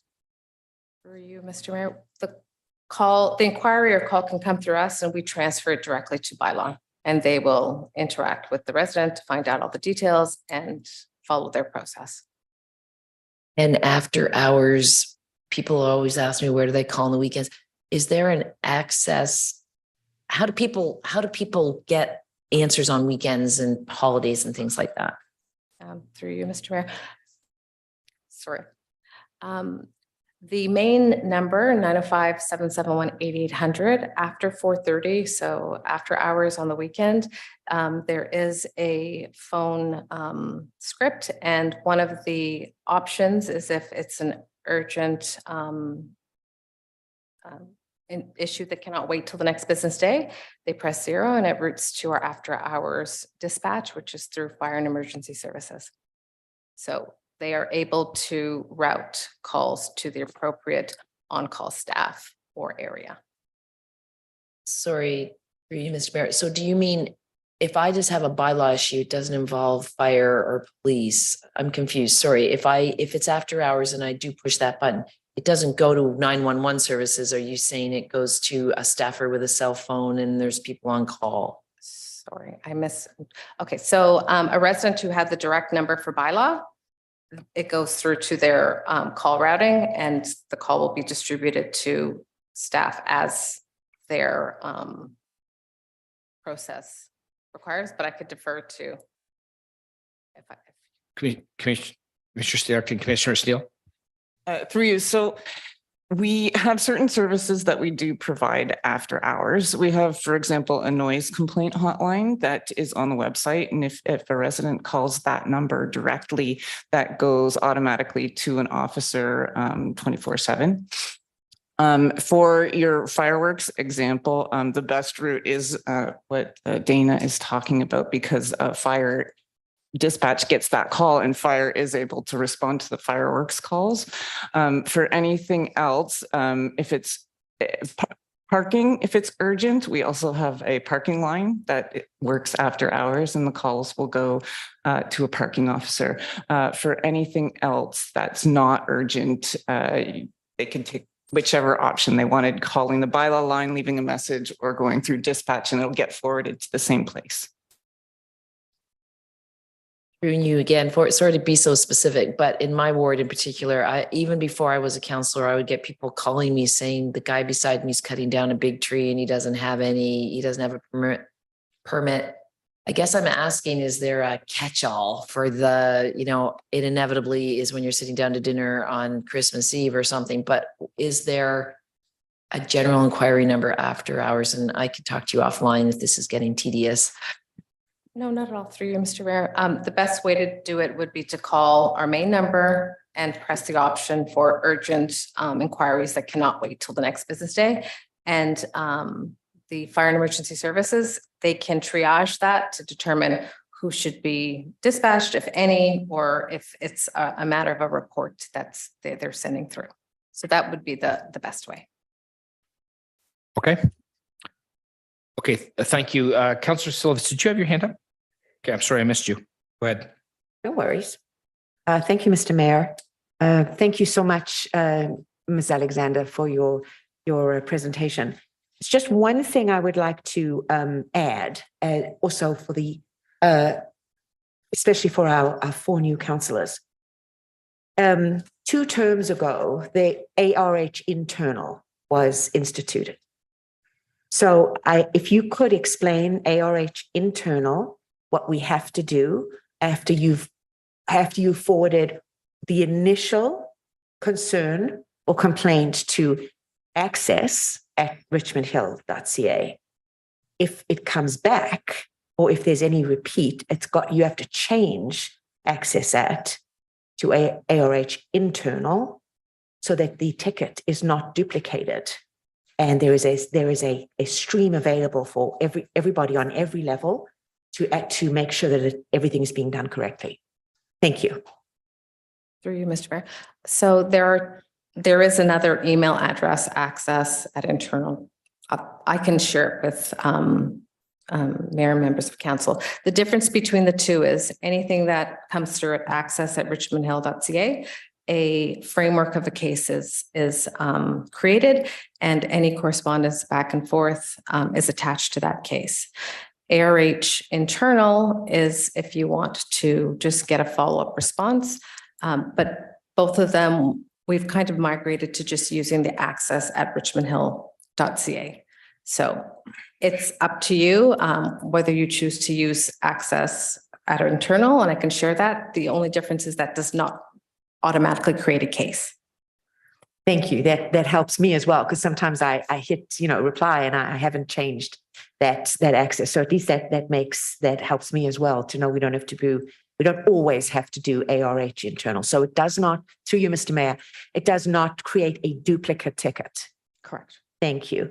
And the other question I'd like to ask you through you, Mr. Mayor, whenever I send something to Access, and alternately, whenever I send something to bylaw, I always CC either Jeff Stewart from Public Works Operations or our Commissioner Tracy Steele for bylaw. Is that still a requirement, or is it okay just to, so you don't overflow their emails? Is it okay just to CC bylaw and Access in order to ensure that we're going the right way? Through you, Mr. Mayor, that is the better way to do it. And you don't need to CC the directors or managers. We will ensure that it gets to the appropriate party. It will also avoid duplication of work, depending on who receives it. And it will ensure that requests received are prioritized based on when they're received, and also the urgency from the business area based on their agreed upon service levels. Thank you. Thank you, Mr. Mayor. Okay, thank you. Councillor Thompson. Thank you. Through the chair, and some of this follows up on what a lot of people have said here, and that is Access Richmond Hill being the first point of contact, although, it seems that it's been ingrained in people that, contact your counselor. So, all of a sudden we've got this situation where I, as a counselor, receive some information and I try and deal with it with, Tracy or whoever the appropriate person is. And then I find out afterwards that there had been a ticket that had already been launched, but perhaps the resident didn't really, or maybe it got closed, but it didn't provide resolution for that resident. As an example, I had a resident contact me because somebody on their street brings like a construction trailer and parks it on the street, but not all the time. So when Access Richmond Hill booked the first ticket, they go out there, check it at a certain time. There's no trailer there. Ticket gets closed. So, and obviously you can't be, they're monitoring all the time. So I get that. But I guess, to go to Godwin's point is that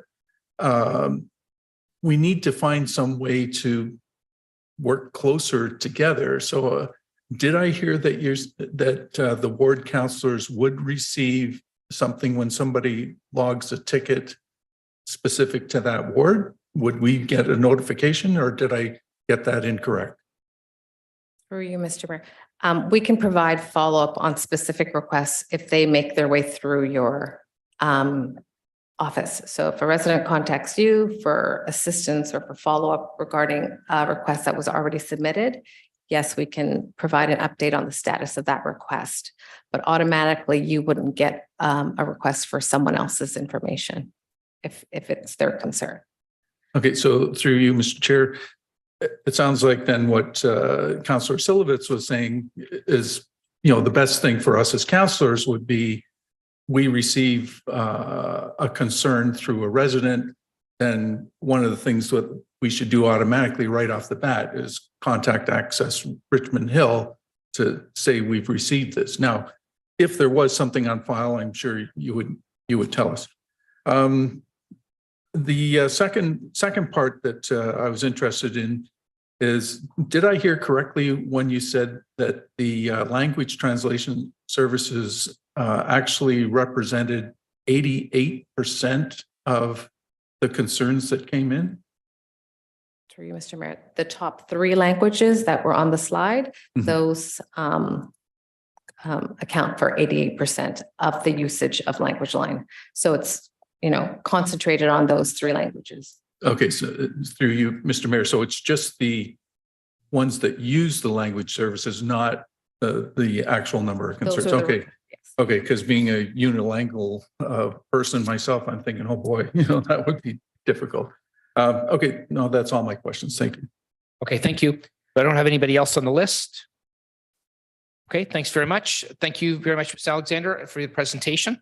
And the last presentation we have today is the Financial Control Bylaw, Council Expense Policy Purchasing Card, and Budgets and Financial Planning, all wrapped up into one.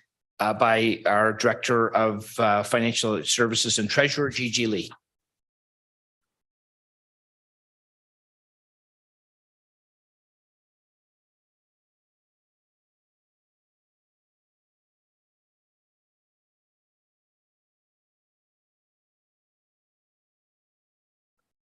Welcome. Thank you. Good afternoon, Mr. Mayor and members of council. I just wanted to let you know that I do have a presentation that has 4 different sections. I do expect it to be a short presentation. Okay.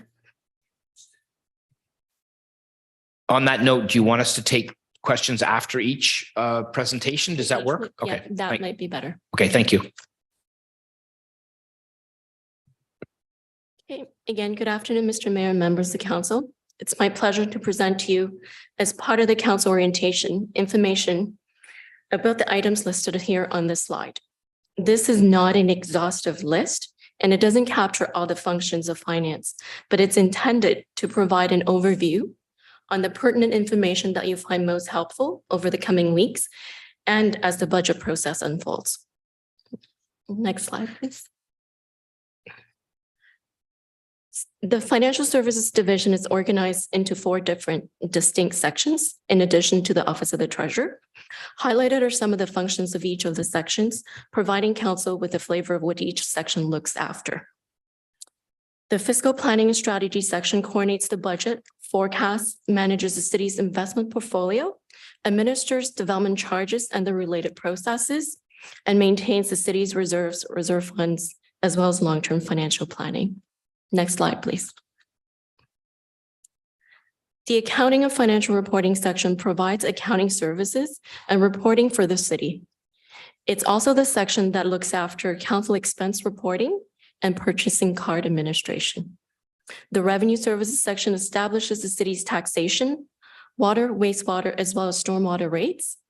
It also oversees all administrative matters relating to tax and water billing, as well as collections, along with managing the city's water meter program. Last but not least, next slide, please. The procurement section looks after the acquisition of budget approved goods and services. Next slide, please. The Financial Control Bylaw is a fairly lengthy document.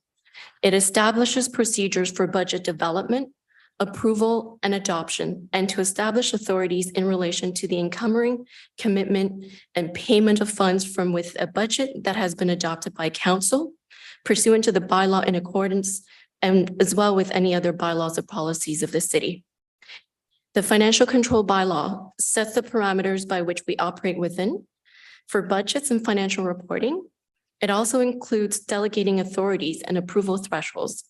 The city's financial control bylaw was adopted by council in 2016, and it was last amended with minor amendments in 2020. After this meeting, I'll be circulating and providing council members with a copy of the bylaw, as well as the policies that I'll be discussing in the presentation. Next slide, please. Members of council are provided with individual budgets to allow members of council to administer their offices as a member of council and to represent Richmond Hill at functions or events, as well as to perform their duties as elected officials. Each member of council is provided with a budget for their office that includes personnel as well as other expenditure accounts. The member of council expense policy was last updated in February 2020, and it identifies the eligible as well as ineligible expenses for use of the constituency budgets. So what I've identified on this slide are the eligible costs for the areas of communications, periodicals, business meetings, etc. Using periodicals as an example, books, magazines that are related to business of Richmond Hill would be eligible, whereas obviously a lifestyle or entertainment magazine wouldn't be. Next slide, please. Expenses and transactions will occur from invoicing, out of pocket reimbursement, or the use of purchasing card. All transactions need to be supported by receipts and approved. RH Hub is the financial system that the city uses to track and report on all expenses. Training will be provided to help new council as well as council staff to navigate through the system. Online training is available on RH University. Finance has also prepared a brief manual to help onboard and support new council members as well as their new staff. Mr. Mayor, maybe I'll take a pause there. I've actually finished two presentations. One was on the financial control bylaw, which was the one slide, and just now the council expense policy. Okay, that was exciting. Councillor Silovitz? Thank you, Mr. Mayor. I'll No, try and I inject mean a that. little bit more. Thank you. Thank you, Madam Treasurer. Regarding our council expense policy, because I know that this always comes up between myself and my executive assistant, Ava, and yourselves as well. Can you please explain to us once again whether or not all of the amounts given to us in separate columns for our expense policy are all added together?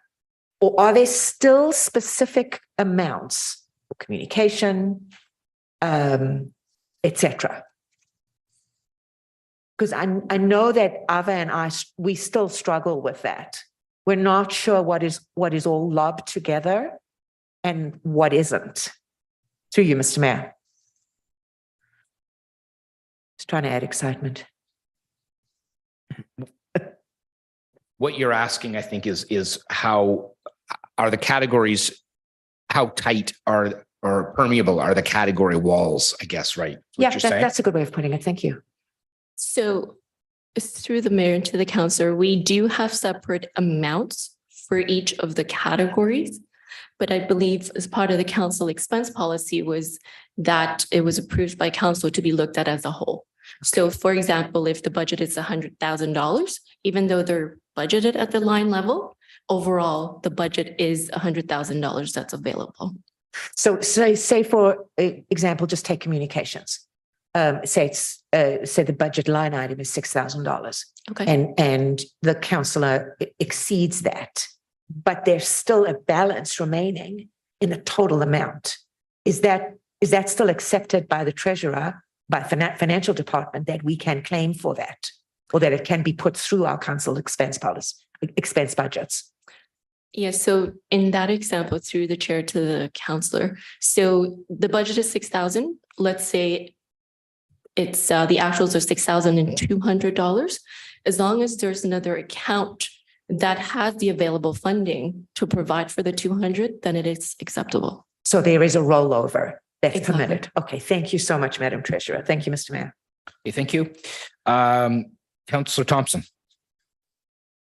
Thank you. Through the mayor, and actually just looking at the slide that we have on the screen right now with the second bullet where it says all transactions need to be supported by receipts and approved by the treasurer. So I thought I was reading originally in the expense policy that the councillors are not, their expenses are not being approved by anyone going into the when they make an expenditure. Am I incorrect on that? Through the mayor to the councillor. So in the system, actually, when the expenses are going into the system, they all come through to me for approval. But essentially, it's a system mechanism. Okay, so through you, Mr. Mayor, it doesn't sound like there's accountability or any oversight for councillor expenditures. It seems to me that we're, and you can correct me, it seems that when I worked in the city, you could not be the purchaser and the approver on an expenditure. You know, they had to have separation of duty. The if I'm not segregation mistaken. of duties, yes. So, but it sounds like councillors don't have that. Am I correct in that assumption?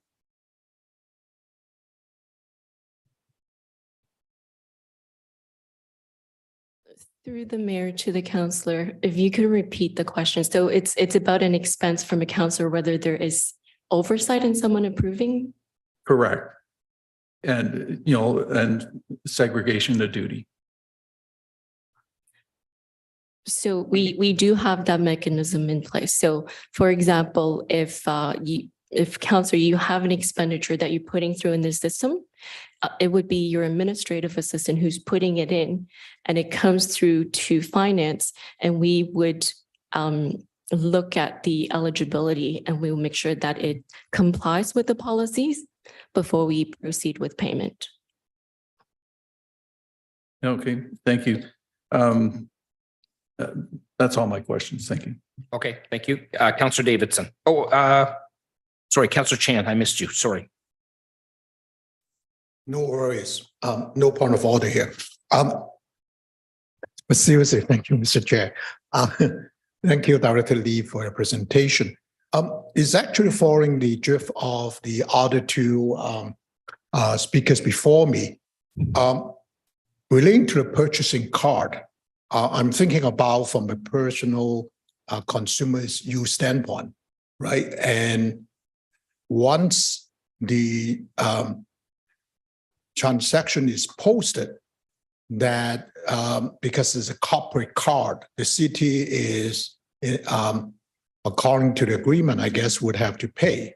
So even though in the end, as a bullet said here, all transactions to be supported by receipts and approved by treasurer, but the city already pay out to the vendor, whoever has posted that transaction.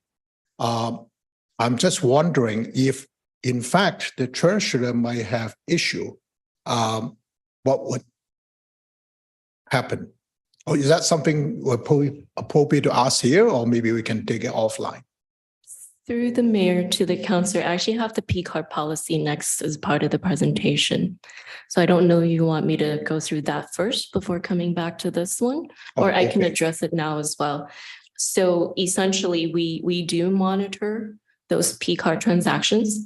And in cases where there has been a non-compliance, someone from my office, the P card administrator will contact the P card holder to advise and to discuss reimbursement if it is an ineligible expense. Okay, but unlike in the individual consumer, if I encounter a transaction from the vendors which I question, I could quote unquote dispute to the credit card, but I don't think those things apply in the corporate situation. Correct? Through you, Mr. Chair. It's through the mayor to the councillor. It is different in that the first point of dispute would be from finance point of view to get the details from the councillors or whoever the P card holder is, and to get that information before proceeding. Thank you. Thank you, Mr. Chair, and thank you for the answer. Okay, thank you. Counselor Davidson. For you, Mr. Mayor, thank you. And I am trying to get my head around the budget process as a councillor, but I know the last council gave themselves a communication budget. Is there a mechanism for me, instead of spending money on out-of-house communication, going to the communication department here in Richmond Hill and saying, hey, I have this idea. I would love an explainer on what development charges are. Maybe everybody would love to have that. Could we do that? Is there a reason why I can't go through existing people and not spend that money? And that's also a question I have even about periodicals. Is there anything to stop me from getting my newspapers from the library, but somehow working it out so that I could see them every day? I'm just asking about like spending money a second time that maybe we don't have to. Is that even possible to work that out? Or are we all to see ourselves as financial islands and not intermingle with other departments, if you know what I mean? Thank you. It's through the chair to the councillor. I think that's an excellent question. And I would say we are always looking for opportunities where we can find those efficiencies. So definitely, I would suggest to look at those options. Okay, thank you so much. So carry on. Okay, next slide, please. So I know we've already touched a little bit on the P card policy, but just at a very high level. Effective use of the P card has many benefits as I've highlighted here on this slide. I'd like to cover some of those benefits, the process and the policy around P cards. So P cards work very similarly to a personal credit card, but obviously with parameters. Monthly charges are billed, as I mentioned earlier, directly to the city's financial services division and paid for by the city of Richmond Hill. All members would have been provided with our P card application and acknowledgement form when you received your P card.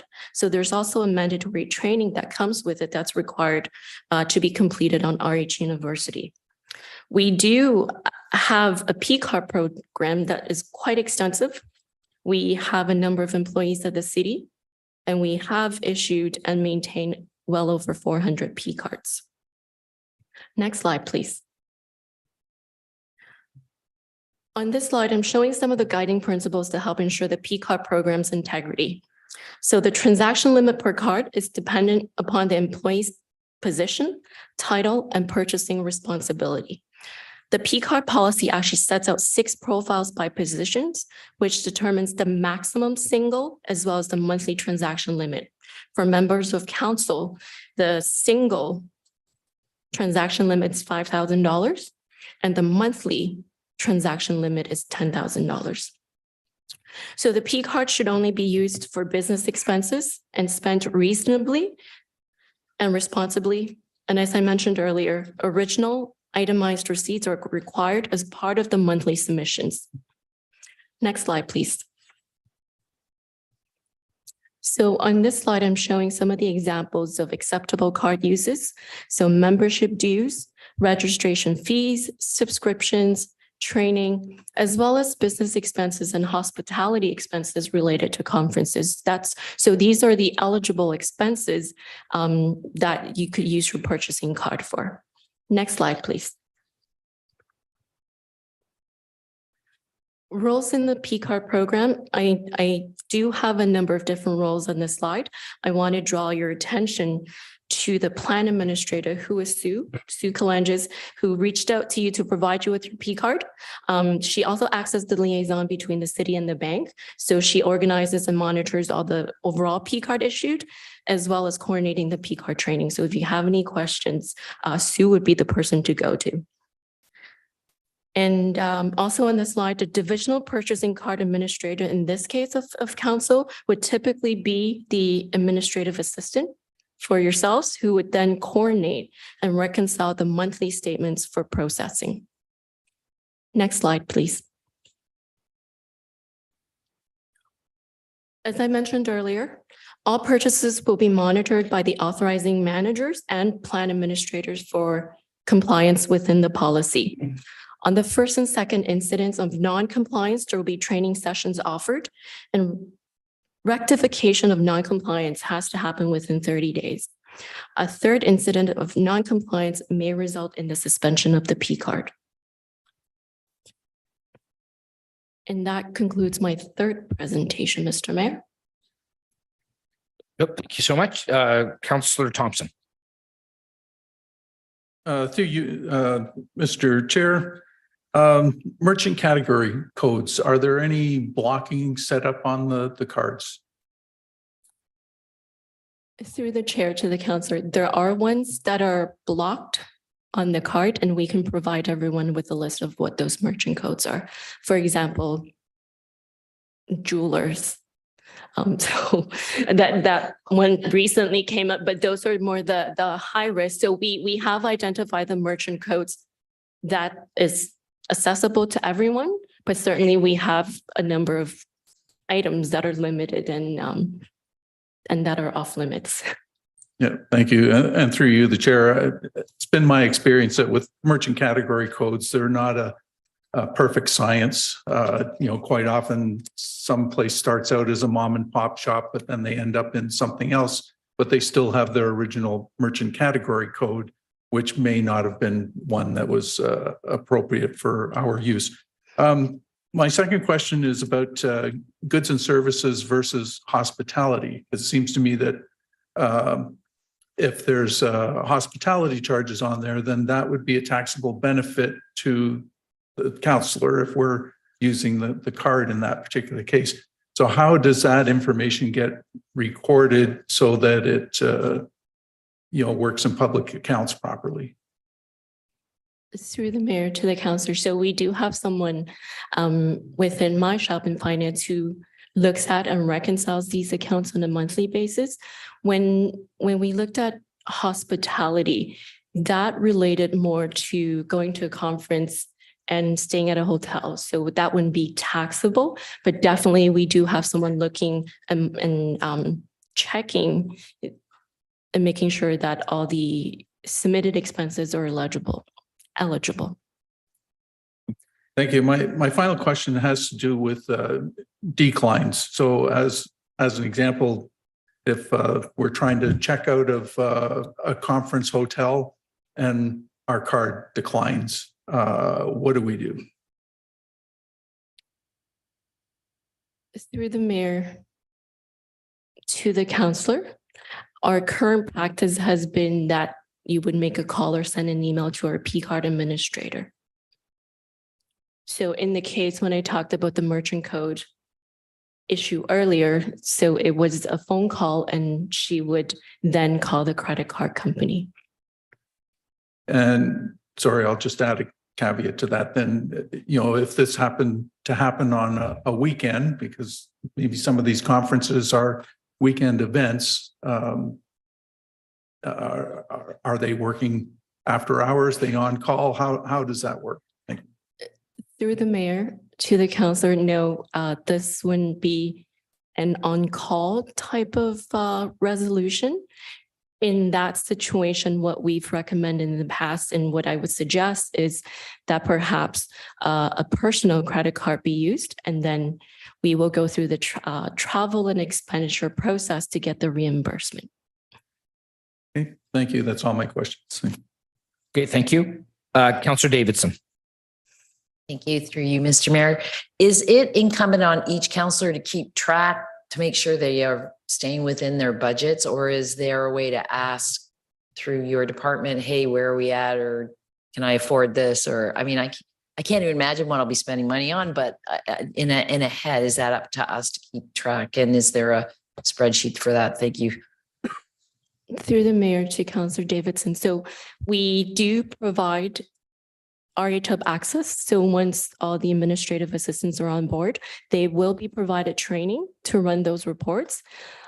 At the same time, we do have monthly reports that are sent from financial reporting and accounting. So every month you will be able to get a detailed spreadsheet of what you've spent on and how that compares to your budget, also on a quarterly basis as well. So you will be provided with information at different points in time so that you can keep track of your expenditures.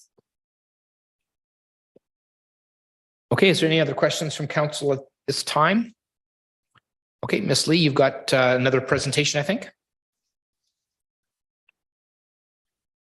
Thank you, Mr. Mayor. So my last presentation for today, it's on budgeting and financial planning. A budget is an estimation of revenue and expenses over a period of time.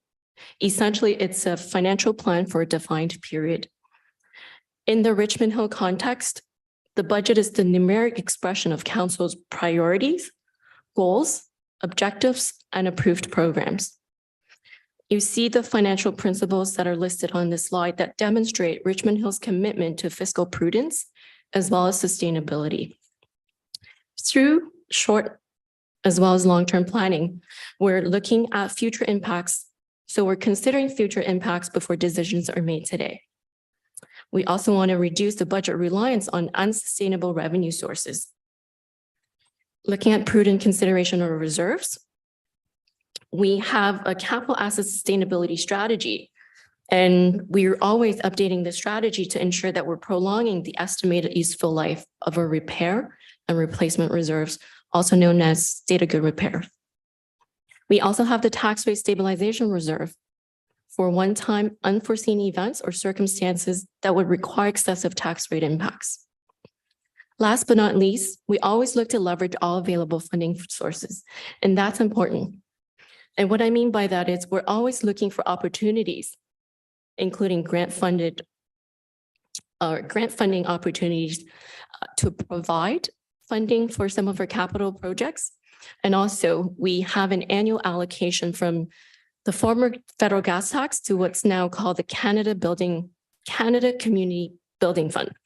So every year we make sure that we're allocating those funds properly so that we're making the most and taking the most benefits of those grant fundings.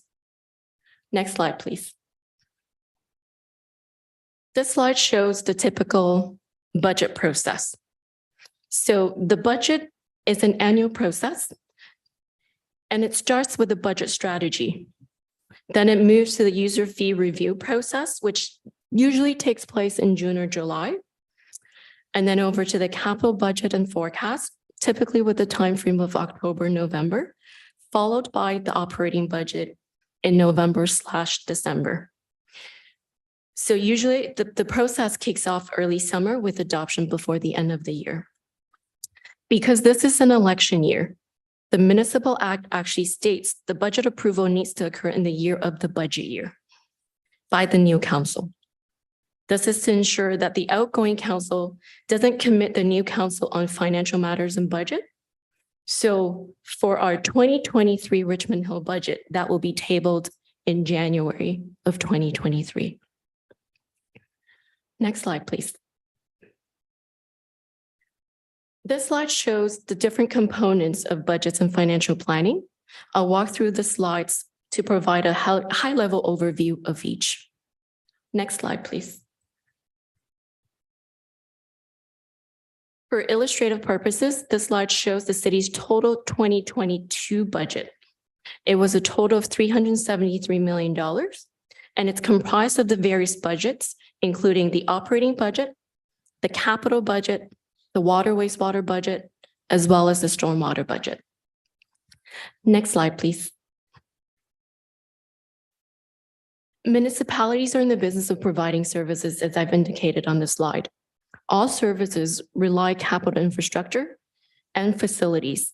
So Richmond Hill's total asset base is actually worth more than $8 billion. And the slide shows our asset groups. We have facility assets. We have linear assets such as roads, water, sanitary storm sewers, storm ponds, streetlights, etc. We also have other assets, including parks, trees, fleet, as well as IT equipment. Next slide, please.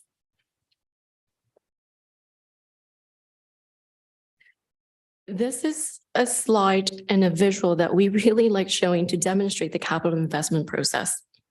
At a quick glance, the process begins in the blue section and moves clockwise with planning and visioning.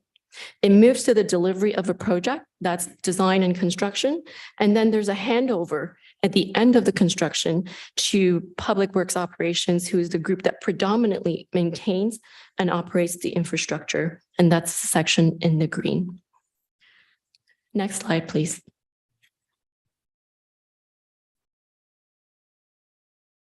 At a summary level, the 2022 approved capital budget was almost $78 million, and the four-year forecast was about $516 million.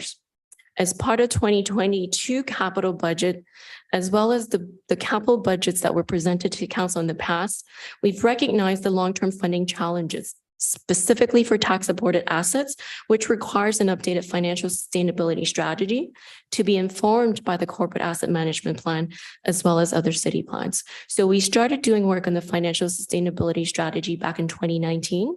We'll continue to do that now, as well as the new council term in 2023 to ensure that we are financially sustainable. And just to add, obviously, since the passing of Bill 23, we're now looking at additional financial pressures. So it's very prudent that we look at, in 2023, a comprehensive and overarching financial sustainability strategy.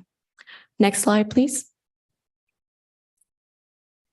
The operating budget includes the tax-supported operating budget, as well as the rate-supported budgets, which are water, wastewater, as well as stormwater. In total, these budgets amount to $288 million in 2022. And out of that, about 66% was the tax supported operating budget. Next slide, please. This slide is a visual of the services and cost. Richmond Hill collects taxes on behalf of the York Region, as well as the province of Ontario for education. In 2022, approximately 26 cents on the dollar collected remained in Richmond Hill, and 51% goes to the York region and 23% to education. So this graphic shows the 26% that stayed in Richmond Hill and how each of those dollars were spent within Richmond Hill's operating budget and the services that the budget supported. Next slide, please. As most of us know, Richmond Hill provides many different services, some directly to residents, some are internal support. The annual operating budget provides for the cost to provide these services and to maintain the city's asset base and a funding approach to ensure there's a balanced budget. So as per the Municipal Act, the municipality's budget needs to be balanced at a net zero. So we always make sure that the total costs are equal to the total funding that's available. Next slide, please. Looking at a breakdown of the 2022 tax supported operating budget, out of the $189 million, 64% or $116 million came from taxes. Another 21% was from user fees, and then the rest was either through reserves or investment allocation. So the operating budget and funding provides for services, including inflation, growth, and legislative pressures to maintain our current services. Next slide, please. Reserves and reserve funds are established by city bylaws or provincial legislation to provide funding flexibility to mitigate risk and operations uncertainty. Funds are contributed to the reserves and reserve funds through the following sources. So they can either be internal funding sources or external funding sources, such as development charges or cash in lieu of parkland. The city's total balance of reserves and reserve funds at the end of 2021 year end was approximately $440 million. Next slide, please.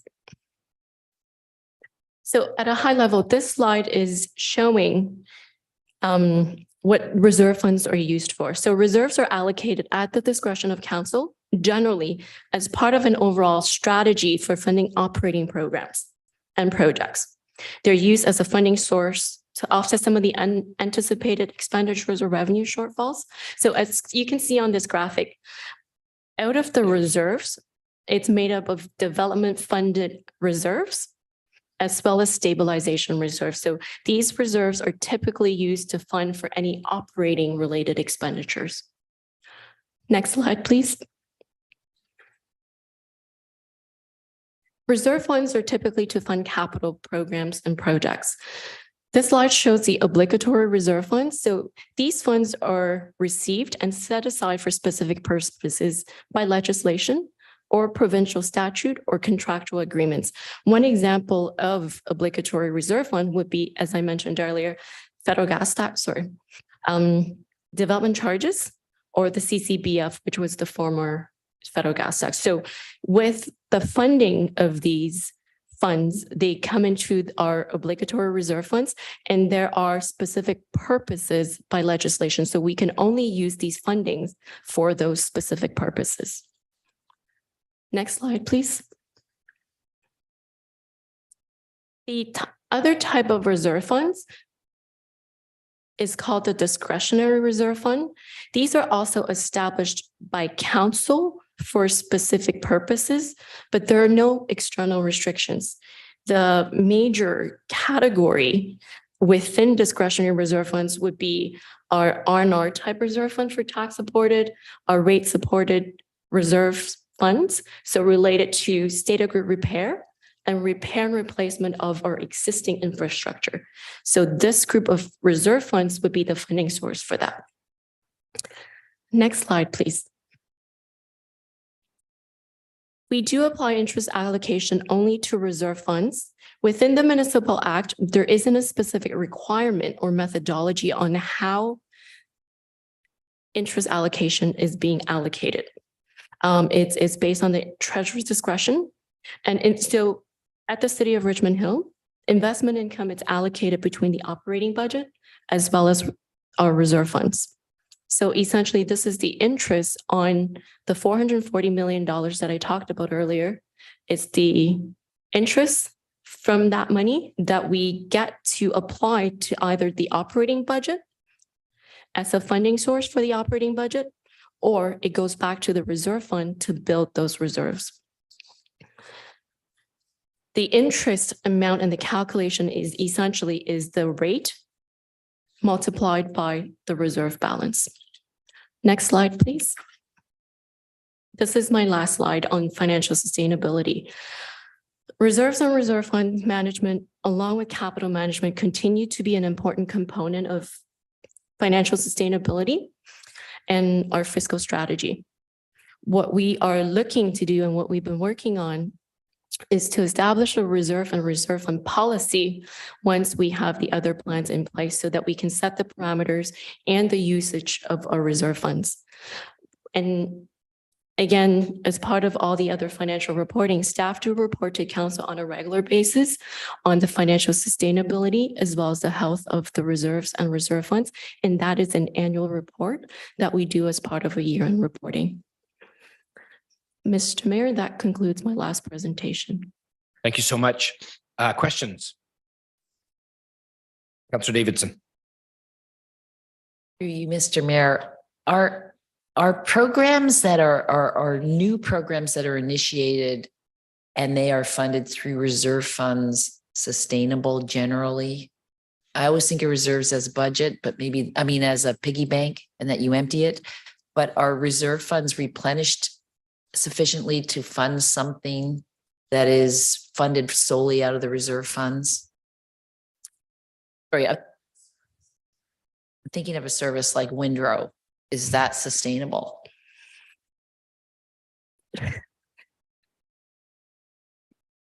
Through the mayor to Councillor Davidson. So using the Windrow program as an example, we do have a phase-in approach where it is a new program, a new service that we're providing in Richmond Hill, but we're phasing in the budget impact over years.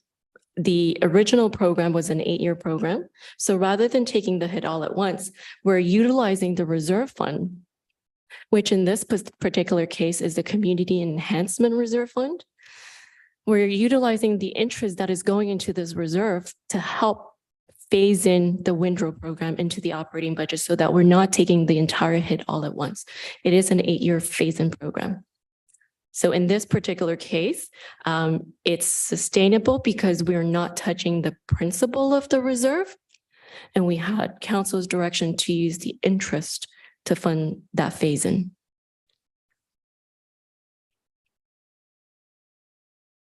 Sorry, again, through you, Mr. Mayor.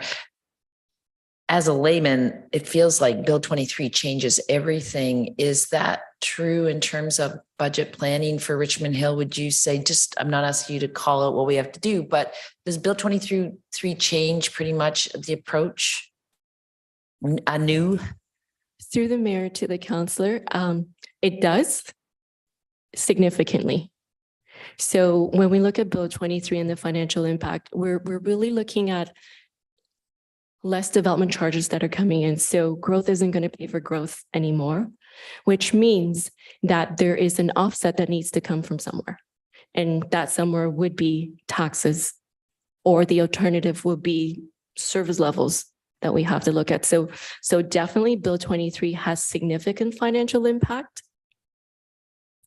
And as we unwrap Bill 23, we'll be reporting back on some of those financial implications, what it means for Richmond Hill, and it will be part of our financial sustainability exercise in 2023. Yeah, that's an understatement, but yes, we will be looking at the details and the implications of what this council talked about at the last council meeting about Bill 23, that now that it's passed, it's becoming more of a reality, and we need to be, looking at the implications of this. So yes, good question. Any other questions? Okay, leaving that on a real high note. Okay, thank you so much, Council. Excellent questions. And thank you very much to the three staff and all of your teams, I'm sure, that went into producing this education and training session. I actually hope that there are members of the public watching as well, because I think this is a good education for all of us on council, but it's also a good, it's interesting education for those that are in the public looking to be interested in this type of thing. So at this point in time, I would ask for a motion to adjourn. Councillor Chan, Councillor Shu, all those in favor? Opposed? That carries unanimously.